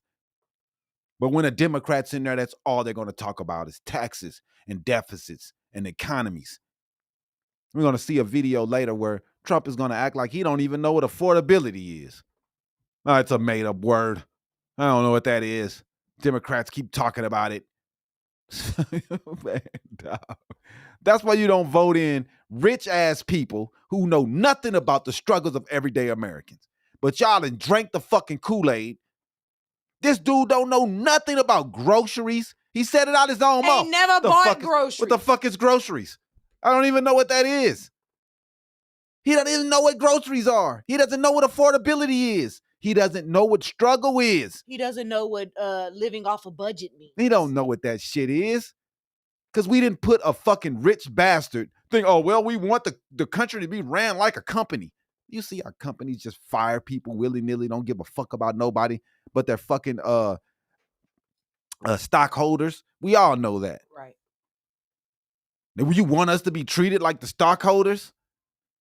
That's how we're being treated. That's how he's treating government workers. This dude just said it is a made-up word. How the fuck do you eat every day? If you don't have groceries in your house. I mean, if you're going by that, all words are made up. I mean, come on. We know what affordability means. This guy doesn't know because he's never have to deal with affordability problems in his own fucking life. It's worth noting, man, critics argued that if someone lower in rank did what the secretary did, they'd face serious consequences, man. The fact that this was the secretary and no immediate discipline is visible signals something to the troops. Mm-hmm. Finally, this underscores the risk of digital communications vulnerabilities in warfare. Even encrypted apps like Signal aren't 100% foolproof. They can be compromised. They can be misused or misaccessed. If the IG report says that the DoD must bolster training and stricter controls. Mm-hmm. I mean, you would put a poor person or a person that has been poor before because they understand the struggles of the poor. That's why you would put a person that's been there. They know how to. You don't want to put in a person that's been rich all their lives and have no idea what it means to be middle class or poor. I'd rather have somebody in there that knows what it means to fucking have to work hard. And this motherfucker Trump, he don't know what that means. I don't want someone in there that leads that has no idea what the regular life person goes through in America. They're so disconnected from American life. Man, he's been a millionaire, billionaire all his fucking life. And y'all voted this motherfucker in like he care about the everyday American. Fuck out of here, man. The dumbest shit ever. This dude doesn't know what groceries is. He doesn't know what accountability is. That's insane. How do you get food in your house? Do you have a garden? Do you go to a grocery store and buy them from a supermarket? The thing is with this guy, he doesn't know what that is because the food is already there when he goes to the kitchen because he has like this guy right here. I don't have groceries. I have food. Yeah, so that means that your wife or girlfriend or whoever is going to the grocery store and buying it so you don't have to worry about it. That's why you have food in the house. Someone else is putting groceries in your house for you, you dumb fucktard. So in summary, man, Pete Hegseth, by using this personal and unsecured commercial app for sharing strike details, may have exposed U.S. military operation and jeopardized the safety of service members. The IG found policy violations and risk, even at the worst case scenario, was avoided. And in this next part of our series, we'll explore accountability and oversight. Can Congress remove or discipline the secretary? Are these actions subject to prosecution? And does this classification authority actually protect him? And how does this affect the morale and trust of the U.S. troops, especially those that are flying the missions, the actual troops? That's real, man. I agree with you, Linda Jones. He never mowed a lawn. He doesn't know how to be a fucking regular person. He don't even know how to drive, man. This guy is not a normal person, man, and he doesn't know how to be a normal American, and he doesn't know the struggles of normal people. The fact that this guy have won two times in office is the dumbest shit I've heard of in my life. Joe Biden came up poor. He wasn't rich his whole life. Dude is from Scranton. We know this guy understands. Trump has no fucking idea, or nor does he care. And it's crazy that y'all think that some rich ass dude gives a fuck about y'all. Y'all think that these people, Elon Musk and all these motherfuckers, care about you. If they did, they wouldn't have $40 fucking billion. Because they would have been giving money to all the people that they give a fuck about. This guy said poor people are financially irresponsible. That's why they're poor. Oh, God. So that's why they don't deserve to run the White House. So kids, they're born in, they're financially irresponsible. They're born into situations, man. How the fuck can they be irresponsible for a situation that they were born into? They're kids. The Trump elderly. was born What about the people? rich. What about the people that go poor because of health issues and they lose all their money and go bankrupt because they can't pay for fucking cancer treatments? Is it their fucking fault? Are they bad financially? Or is it the cancer treatment's fault for being expensive? Man, get the fuck out of here, man. The empathy that lacks from the right is ridiculous. But they want all the empathy when it happened to them, though. Yeah, man. We supposed to cry when one of them fall. Like they when don't Pete give a fuck about. when Charlie Kirk fell, we supposed to cry for them. But they don't care about no one. Ever. Ever. Ever. So we wanted, the last story we want to talk about, man, is the bombing that was the person that go ahead. You go ahead. Yeah, our final story today, we're gonna turning to breaking developments in a case that has haunted investigators since January 6th. The man that's been charged with planting pipe bombs outside of both the Republican National Committee and the Democratic National Committee the night before the Capitol attacks has been arrested. And according to new reporting from MSNBC's Ken Dillion and the Washington Post Karen Leninnig, the suspect told the FBI he supported Donald Trump while also describing himself as someone who leaned toward anarchist ideologies. It's a disturbing blend of political extremism, anti-government philosophy, and lone wolf radicalization. And the details give us new insight into just how close America became to a mass casualty at the dawn of January 6th. It's crazy. And it's like I said earlier, man, the catching of this guy is not something that's going to help the Trump administration. Nope. I know we saw Kash Patel, we got, you know how he does things, but he looks terrible. This looks bad on Trump because his lies are the reason why this guy went and placed bombs everywhere. Because he said that the election was stolen. This guy believed him. So he went and planted bombs so he can spew anarchy. This is what happens, man. Man charged whose identity that did come out. He told investigators he was a Trump supporter, but also someone who didn't believe in centralized government, political institutions, or traditional authority. That combination has baffled analysts. Extreme pro-Trump sentiment and anti-government anarchism at the same time is kind of crazy. But to me, it's not, because this is what Trump, this is with his rhetoric. The way he talks about the government, the way he talks about the Constitution, the way he doesn't care about the Constitution, the way he doesn't care about laws. I believe that there are people who are going to follow him who are anarchists, who want the country to fall. These are the type people that's going to go behind him because these are the things that Trump spews in all of his little rallies. It's always about lawlessness. So yeah, people who don't give a fuck like that are always going to be big. Go ahead. But the investigators say that paradox reflects a larger pattern we've seen with some radicalized individuals. Mm-hmm. A belief that Trump represents the only legitimate authority, combined with the desire to destroy, disrupt, and to delegitimize all other forms of government power. Mm-hmm. That's what they're doing. That's what they're doing. Mm-hmm. The bombs, which were placed near the RNC and the DNC headquarters, could have killed or injured dozens. They were discovered just as the Capitol riot was unfolding, meaning the country was dangerously close to dealing with two simultaneous domestic terror attacks. As the Republicans tried to take over Congress, bombs could have been going off in the other parts of the city. But this revelation destroys the earlier theories that the bomber was motivated purely by left-wing extremism, or that the device placements were some false flag.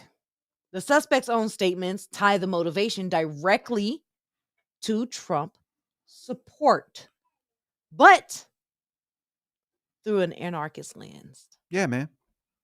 And all of the right-wing motherfucking conspiracy theorists, I'm doing it for Trump, around saying that this was a liberal, this was liberals. The liberals were trying to stow evil and trying to take the public apart. They were trying to terrorize us. All of that theories thrown out the fucking window. And you can't say it's the deep government because it's your people that's in charge right now. And the guy said it out his own fucking mouth that he was a Trump supporter. And again, it comes from the right. As they sit around and try to blame the left and try to ban Antifa and say they're fucking terrorists. Right. I'm doing this for Trump. Who is it that's doing it again? A Trumper, a MAGA. Man, this matters for two reasons, man. It highlights the ideological chaos fueling modern domestic extremism. These aren't clean left-right divides anymore, man. It's a blend of online radicalization, grievance, politics, and anti-government rage, and personal mythology and lies that these people have been given online. It underscores the catastrophic intelligence failures around January 6th. National Guard wasn't called that day. Trump was in charge, didn't know how to call them boys. Said he couldn't do it. He didn't have the power. But all of a sudden, he has the power now. Right. Fuck out of here. All the failures on January 6th, the bombs, were not only credible threats. Experts say the devices were real, viable, and really could have was capable of detonation and really hurting people. Right. And let's remember, had those bombs actually gone off, first responders, congressional staff, and even elected officials could have been killed. The Capitol riot might not have been the only attack that day, just the largest one. This is sad, man. And what investigators are saying is that the federal officials told MSNBC that the suspect statements confirmed what they call a hybrid radical, someone who glues together Trumpism and anti-establishment rage, and the belief that political violence is justified to correct a corrupt system. Yep. And it's exactly what is going on. Investigators are now reviewing whether or not he acted alone, whether others helped him, and what online spaces contributed to his mixture of ideologies. The FBI still believes that his goal was to trigger chaos in Washington and potentially draw law enforcement away from the Capitol at a crucial moment. His intention was to draw law enforcement away from the Capitol so the insurrectionists could continue their insurrection. Right. Man, let's go, Brandon. Are you... So why couldn't Pelosi stop him now? Ain't nobody stopped his National Guard car. He could do whatever he wants to, just like he's doing it now. No one can stop him. And he's doing it today. And the courts have been behind him that he can do whatever he wants to as the president with the National Guard. The excuses y'all been saying for 4 years is absolute bullshit. He had the power to send the National Guard in. He didn't want them in there. That's why they wasn't sent in. And he's sending them in today because he can do what the fuck he wants to. This attack was a diversionary attack, man, and we all know that. And it was on the eve of the worst breach of the Capitol since 1814. That is what makes this story so frightening, that this could have been so much fucking worse. And these people that rushed the Capitol, they would have been, some of them might have got hurt in this shit. Go ahead. Yep. So where does this leave us? With a clearer understanding that January 6th wasn't just a riot. It was a convergence of multiple extremist threats happening all at once. Yeah, man. And now the suspect just has been caught. And he's telling the FBI that he believes Donald Trump was the legitimate figure he wanted to support. He believed that the election was stolen from him, and he wanted someone to pay for the people stealing an election from Donald Trump. Why didn't we have any of these problems from the left when Donald Trump won? Why wasn't any pipe bombs? Why wasn't anybody trying to rush Congress? Why didn't any of these things, if the left is so bad, why did these things only happen when the right lost? None of these things happened when Joe Biden lost or Kamala lost. None of those things happened. We went on with our fucking lives. Y'all lose, and y'all trying to blow up the whole fucking Capitol. And you ask, who is the menace? Who is the problem in this fucking country? It's y'all. We know. We know who, because the proof is the actions. The proof is in the actions. He believed Donald Trump won, and he wanted people to blow up for it. Yep. He embraced that bullshit, goddamn a stolen election bullshit Trump was pushing. The shit was dangerous. People said it's dangerous. This is dangerous. This is dangerous. He does it any fucking way. Yep. He embraced the anarchist impulses to tear down the system to fucking help Donald Trump. Which is a dangerous combination and a reminder that political violence is never rooted in just one particular ideology. It's rooted in anger and misinformation, and most importantly, the belief that democracy itself is deposable. Yeah, man. So that wraps it up, man, with that. We're going to go on to some more stories. Yeah, it's just terrible. It's just terrible, man. We see case after case proving what the right is about. You look at our comments, they're nothing but sick people. They're nothing but haters. They just hate everybody. Their whole life is just to shit on people because this they're guy disgusting just said people. Crime stopped in D.C.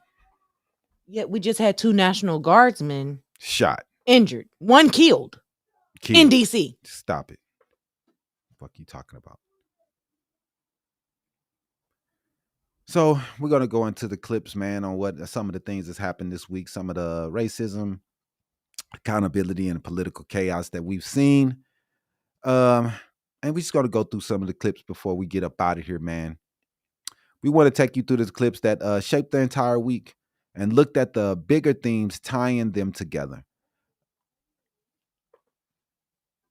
So we're grouping these into clusters because when you put them side by side, the pattern becomes impossible to ignore. Mm-hmm. Although we know that you Trumpers and you MAGA supporters, y'all gonna ignore it anyway. Right. So let's play this clip of Kristi Noem, who claims the National Guard shooter was radicalized in the U.S.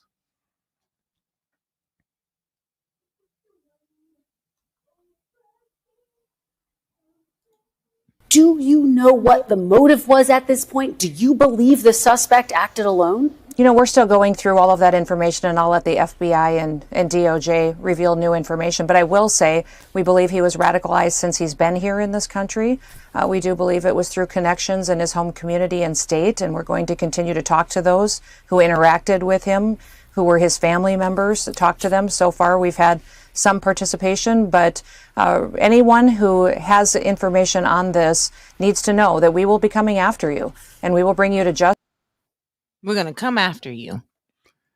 Anybody that had anything to do with him, we're going to come after you. Man, it's just annoying because, you know, they try to Exactly. blame, She's so fake. Yeah, right. Definitely. Mostly all the way fake. But the way they try to blame everybody, the way everything is working out, and the way they try to ban the rest of the people because of this. It just could have been a better way to handle this stuff, man. Bad things happen. And I'm not saying that everybody in Afghanistan is great, but I'm not going to say everyone in Afghanistan is bad. So I just don't like the way they're handling this shit, man. And she is the worst. And she should be fired also.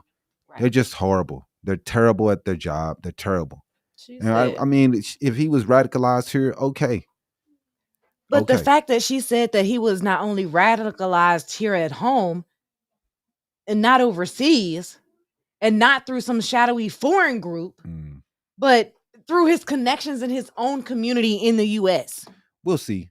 More information to come out, but we don't know for sure. You know, we don't know for sure what was going on in this guy's mind. But, you know, to me, the rhetoric and the thing that's been going around in Washington today, it's not helping. All the evil, all the things they say about immigrants, all the things that they say about people from different places, it's not helping. I mean, I don't know why this president thinks that he can say whatever he wants to and there will not be consequences. Right. Like he's not encouraging violence. Right. And that's the problem. He thinks he can say, oh, the Somalians, they're horrible people. And there won't be Somalians that's going to react to what he's saying. Right. There won't be some crazy Somalian who might go out there and do something nutty. Like, man, I don't get why this dude don't understand that he is the leader of the 350 million people. Like, he don't understand it. People are going to pay the price for decisions that you are making, dog. He thinks he's a leader for about 167,000 motherfuckers that makes more money than the rest of us do. But Kristi Noem is out here saying that the National Guard shooting was radicalized right here in home, not overseas. Not through some shadowy foreign group, like you said, but through connections in his own community, man. We want to reiterate that. In his own community, that's what she's saying. We don't know this for sure. I don't know where she's getting this proof from, but we don't know. And when she says anyone with information, we're coming after you, that's a major escalation. But here's the part nobody wants to talk about. What environment allowed that radicalization to grow? What information does she have? What rhetoric normalized violence as a political response? Who did that? What leaders poured gasoline on the fires of all this mess? Who did that? Trump. Who instigated all of it? We know who keeps rising the rhetoric while things keep getting crazy. Who's the biggest bully? Now here's another place, man. I'm going to talk about this clip, man. A Somali American man who voted for Trump tells CNN he now sees the racism. But it's too late, you stupid motherfucker. We've been trying to tell you since day one. But the Mr. Somali didn't see it. So, you know, he has to learn the hard way.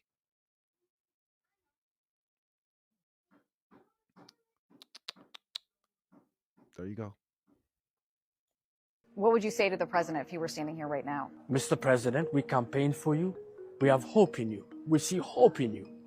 Please differentiate between good, bad, and evil. That's a Somali immigrant who voted for President Trump in 2024, but now Trump is demonizing Somalis in America, specifically here in Minnesota. I don't want them in our country, I'll be honest with you, okay? Somebody would say, oh, that's not politically correct. I don't care. I don't want them in our country. We're going to go the wrong way if we keep taking in garbage into our country. I got 5 children. My children are no garbage. I campaigned for the president in 2024. I actually went out and we reached 50 million people endorsing Trump 7 days before the election. What drew you to the president?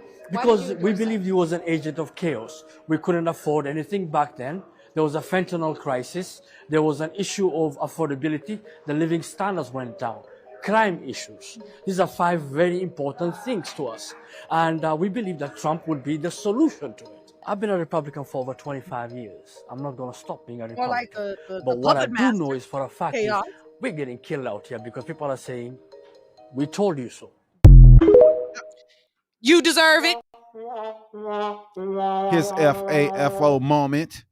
He fucked out and found out real fast. I did find a man. Why are you voting for these motherfuckers? They don't like you, bro.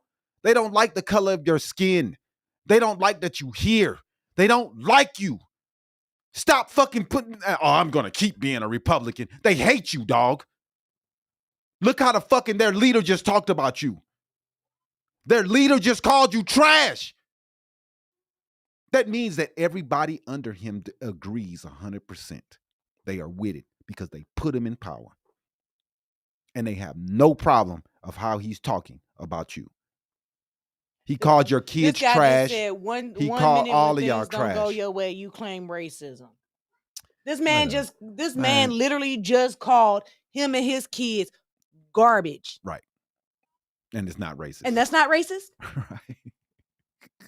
He just called a whole group of people garbage. Bad, dog. Bad. Are all you white folk out there finna take kindly to being called white trailer park trash? And then the thing that really killed me is they talking about, well, they committed a crime and stole some money. So one person did. You know how much fraud is committed by white folks? By white folks? Should the embezzlement? Get them all out of this fucking country? Right. Well, are you serious? So some people did a crime, so that means that all Somalians are bad and need to get out. And this dude is openly just being racist. And then y'all protecting. No, that's not racism. They stole something. Every one of them didn't steal something. And then his numbers of saying that 87% are on welfare, wrong. Because they don't even qualify. Wrong. Nah, most of them are American citizens.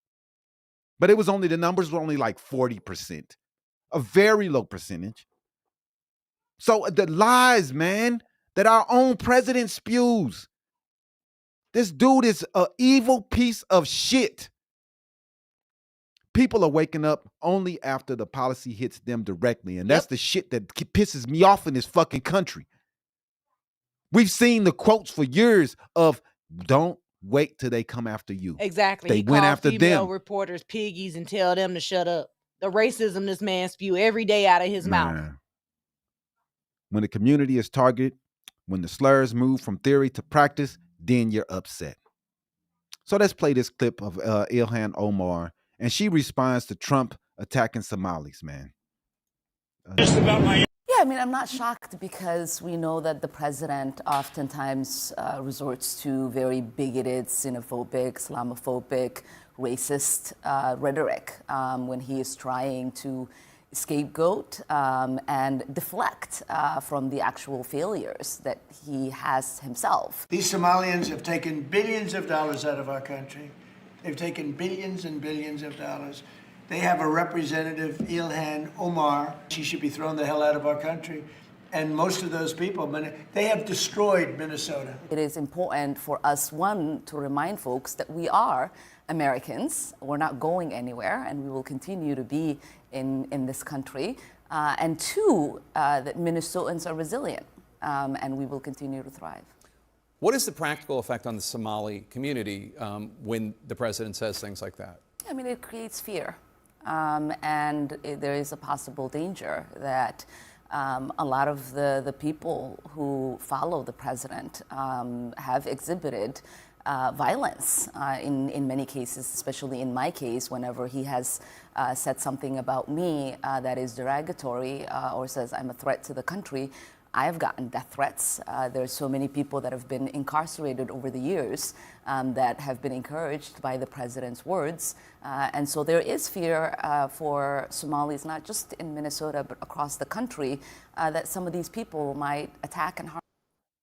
Yeah, so Trump calls Somalia garbage. He calls Ilhan Omar garbage. His cabinet applauds. They clap. Let's say that again, man. His cabinet applauded after he called Somalians garbage. They clapped. The racism isn't on the fringe anymore, man. It's in the White House. It's the executive branch, man, endorsing racism outwardly. Ilhan Omar's response on CNN was very powerful. We know that the president resorts to racist rhetoric when scapegoating, but Minnesotans are resilient. This is a congresswoman having to reassure an entire state because the president has targeted them, the whole state. So, I mean, it's just disgusting, man. It's terrible what we're seeing, man. It's terrible. I mean, this guy is openly just calling people trash, openly calling people garbage. Yeah, man, that's what America's always been about. Why do you think all the Italians came here? Because their country was garbage. Mm-hmm. Why do you think all the Jews came here from Germany? Their country was garbage. Garbage. Why do you think the fucking Irish came here? Because they were starving and needed food. Their country was garbage and they came here. But now those same people, they want to turn around. Oh, look, their country is garbage. Fuck out of here. What you think y'all left y'all country for? Because y'all shit was garbage. The Irish was dying, potato famine. Yep. The Irish was getting killed by Mussolini. Yep. Where they come? They come to America to get away from the shit that was going on in their country. But now it's different when the people are brown. Hillary called 50% of Trump supporters deplorable. Because y'all are. That's why. And she was 100% correct. Y'all worse than deplorable. It's the same playbook, man. Demean, attack, delegitimize. The Germans, Italians, and Irish didn't defraud Americans. Oh my God. Yes, they have. You trying to tell me Italians wasn't in the mafia defrauding America? Boy, get your ass out of here. Italians were the worst crooks in fucking history. The mafia? Are you kidding me? Man, what's wrong with y'all, man? Y'all always trying to make some motherfucking excuses for people, man. Talk about white folk, the white folk. Fuck out of here, man. In America. Y'all just because y'all put them in movies and try to make it like it was cool to be in the mafia, don't mean that they wasn't killing people and stealing shit. Right. And they're still stealing. They're still doing shit. But for some reason, they get a pass. It's all good when it's the mafia. I don't even think about it. But look at all those basketball players stealing. Fuck out of here. So let's go on. Let's play this clip of Trump not understanding what affordability is. He rambles, dismisses the issue, and appears to take a swipe at Jasmine Crockett, like always. I mean, these are the facts we have to get out. And, you know, there's this fake narrative that the Democrats talk about, affordability. They just say the word. It doesn't mean anything to anybody. Just say it. Affordability. I inherited the worst inflation in history. There was no affordability. Nobody could afford anything. The prices were massively high. Do you remember when we took over eggs? You did a great job on that, Madam Secretary. Agriculture, Brooke. Eggs were 4 or 5 times higher than they had ever been. They said don't order eggs for Easter at the White House. And we ended up doing it, and we got the egg prices way down, lower than what they were before. But the word affordability is a con job by the Democrats. They say affordable. I watched the other day where some very low IQ congresswoman talked about affordability. She had no idea. Their prices were much higher. Oh my God. It's affordability was made up by the Democrats. It's a con job. It's a con job. So was it a con job when that's all y'all talked about under Biden every single day? Even though we all know inflation was spiked because we were in a fucking pandemic. But that shit mattered not It was all Biden's fault. Didn't matter that the eggs, and because of the fucking bird flu, that the eggs were fucking the reason why we had a shortage on eggs and the price went up. That didn't matter. It was just Joe Biden's fault. Now he could sit around and try to take credit for the eggs because of the flu has loosened up and they having more bird production at the time when it comes to eggs. So the prices went down some. Some egg brands you don't even see in the store anymore. Exactly. They still haven't been able to get back to normal. They still haven't recovered, some companies. So to sit there and say Hickman Farms, one of the largest egg producers in Arizona, they decided, we're just going to get bought out by another egg producer. Right. Because a lot of people they lost 95% of their fucking stock. Right. Definitely. Go ahead. These people here, G. He says that affordability doesn't mean anything to anybody, while millions of Americans are drowning in costs. That's not just out of touch. That's just confident. That's just contempt. Yeah. I mean, he's just, well. He doesn't care. I don't have to. He doesn't care. I don't have to look at the grocery receipt and say, this is what I spent. I don't have to work off of a budget. He doesn't care. What is a budget?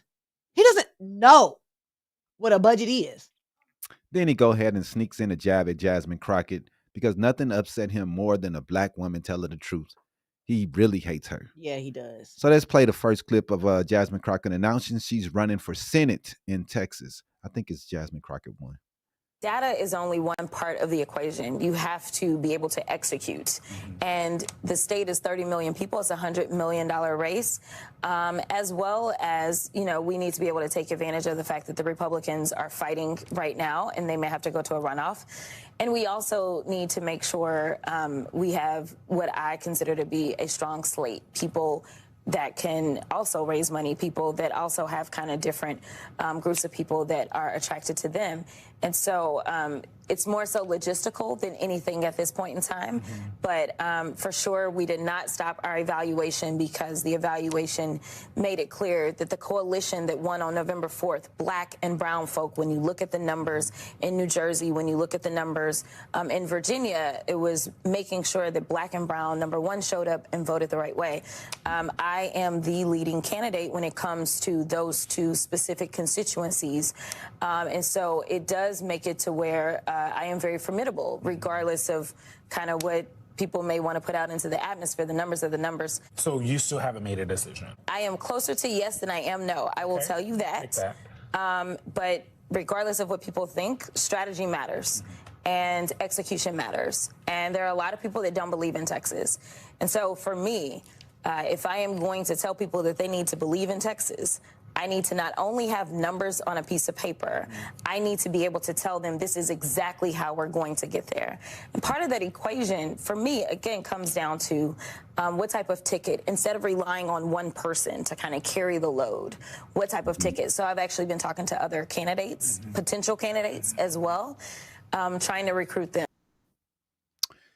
Yeah, man. So go ahead. Listen, this was big. Jasmine Crockett stepping into the Senate race in Texas is a seismic shift. She's bringing passion, truth-telling, and zero fear. And Republicans in Texas are genuinely scared that she may take one of their seats. And let's play another clip of her unloading on Trump about the Epstein files. They finally came up with whatever scheme protects him from his dirty secrets, where I do not think the files are ever going to come out. And like I said before, if they do come out, they're going to be highly redacted, and they're going to do everything they can to make sure that Trump's name is removed from everything.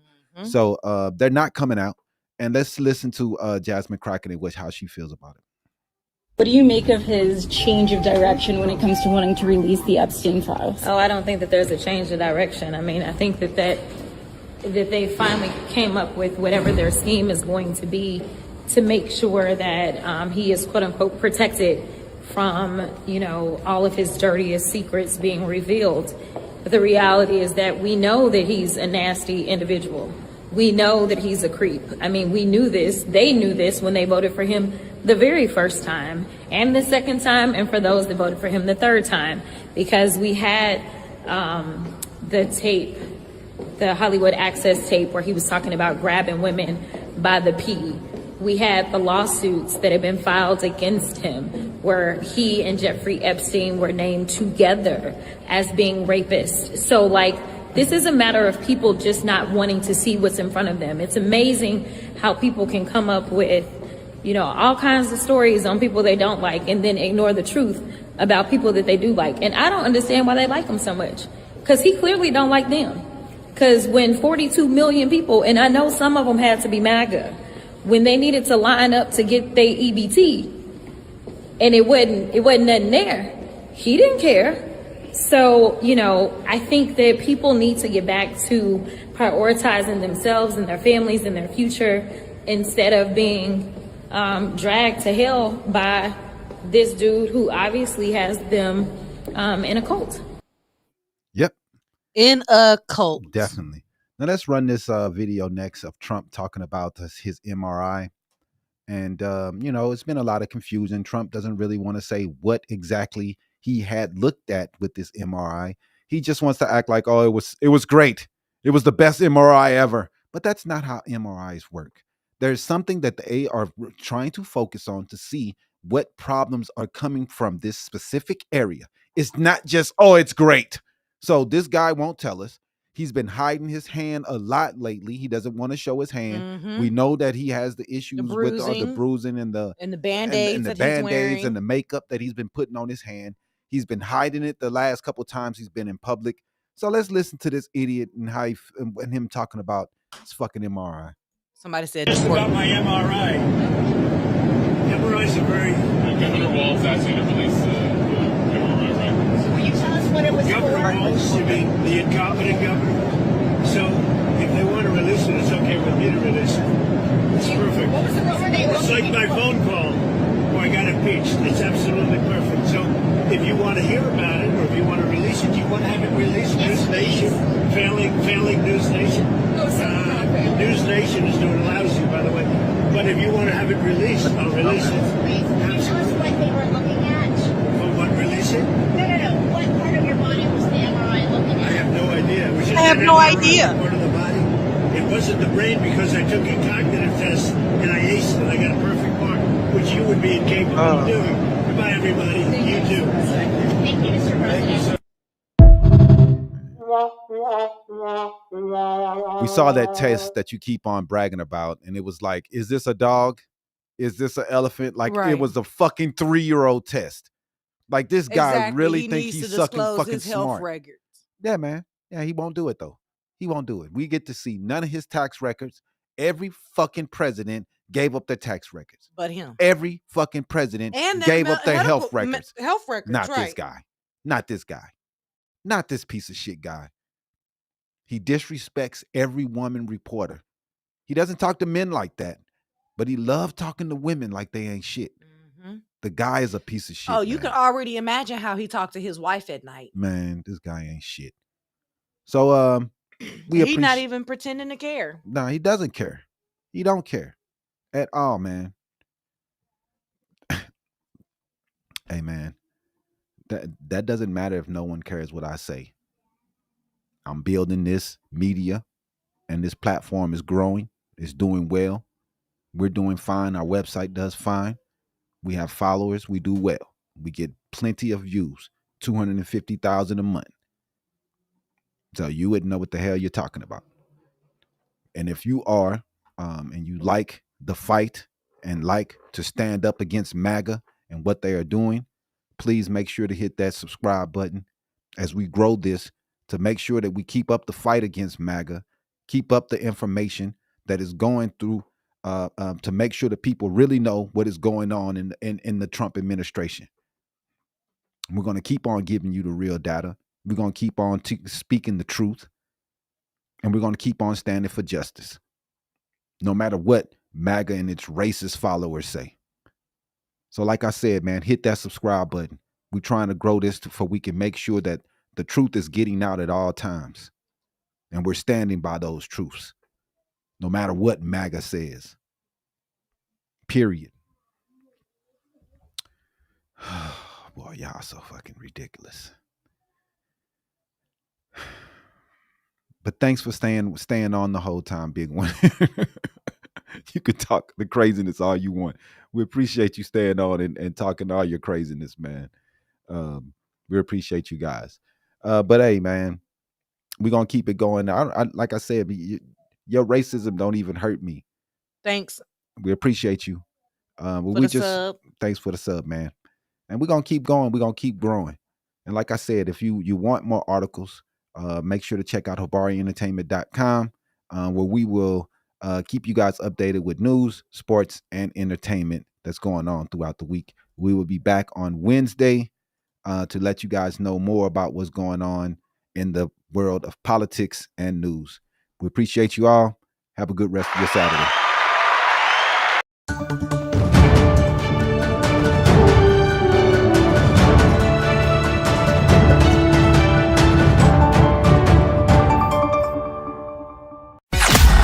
Thanks for watching another episode of Habari Live. Make sure to subscribe to our YouTube channel and get updates on news, the podcast, and more. Follow us on Facebook and Twitter. And don't forget to visit www.habarientertainment.com. See you next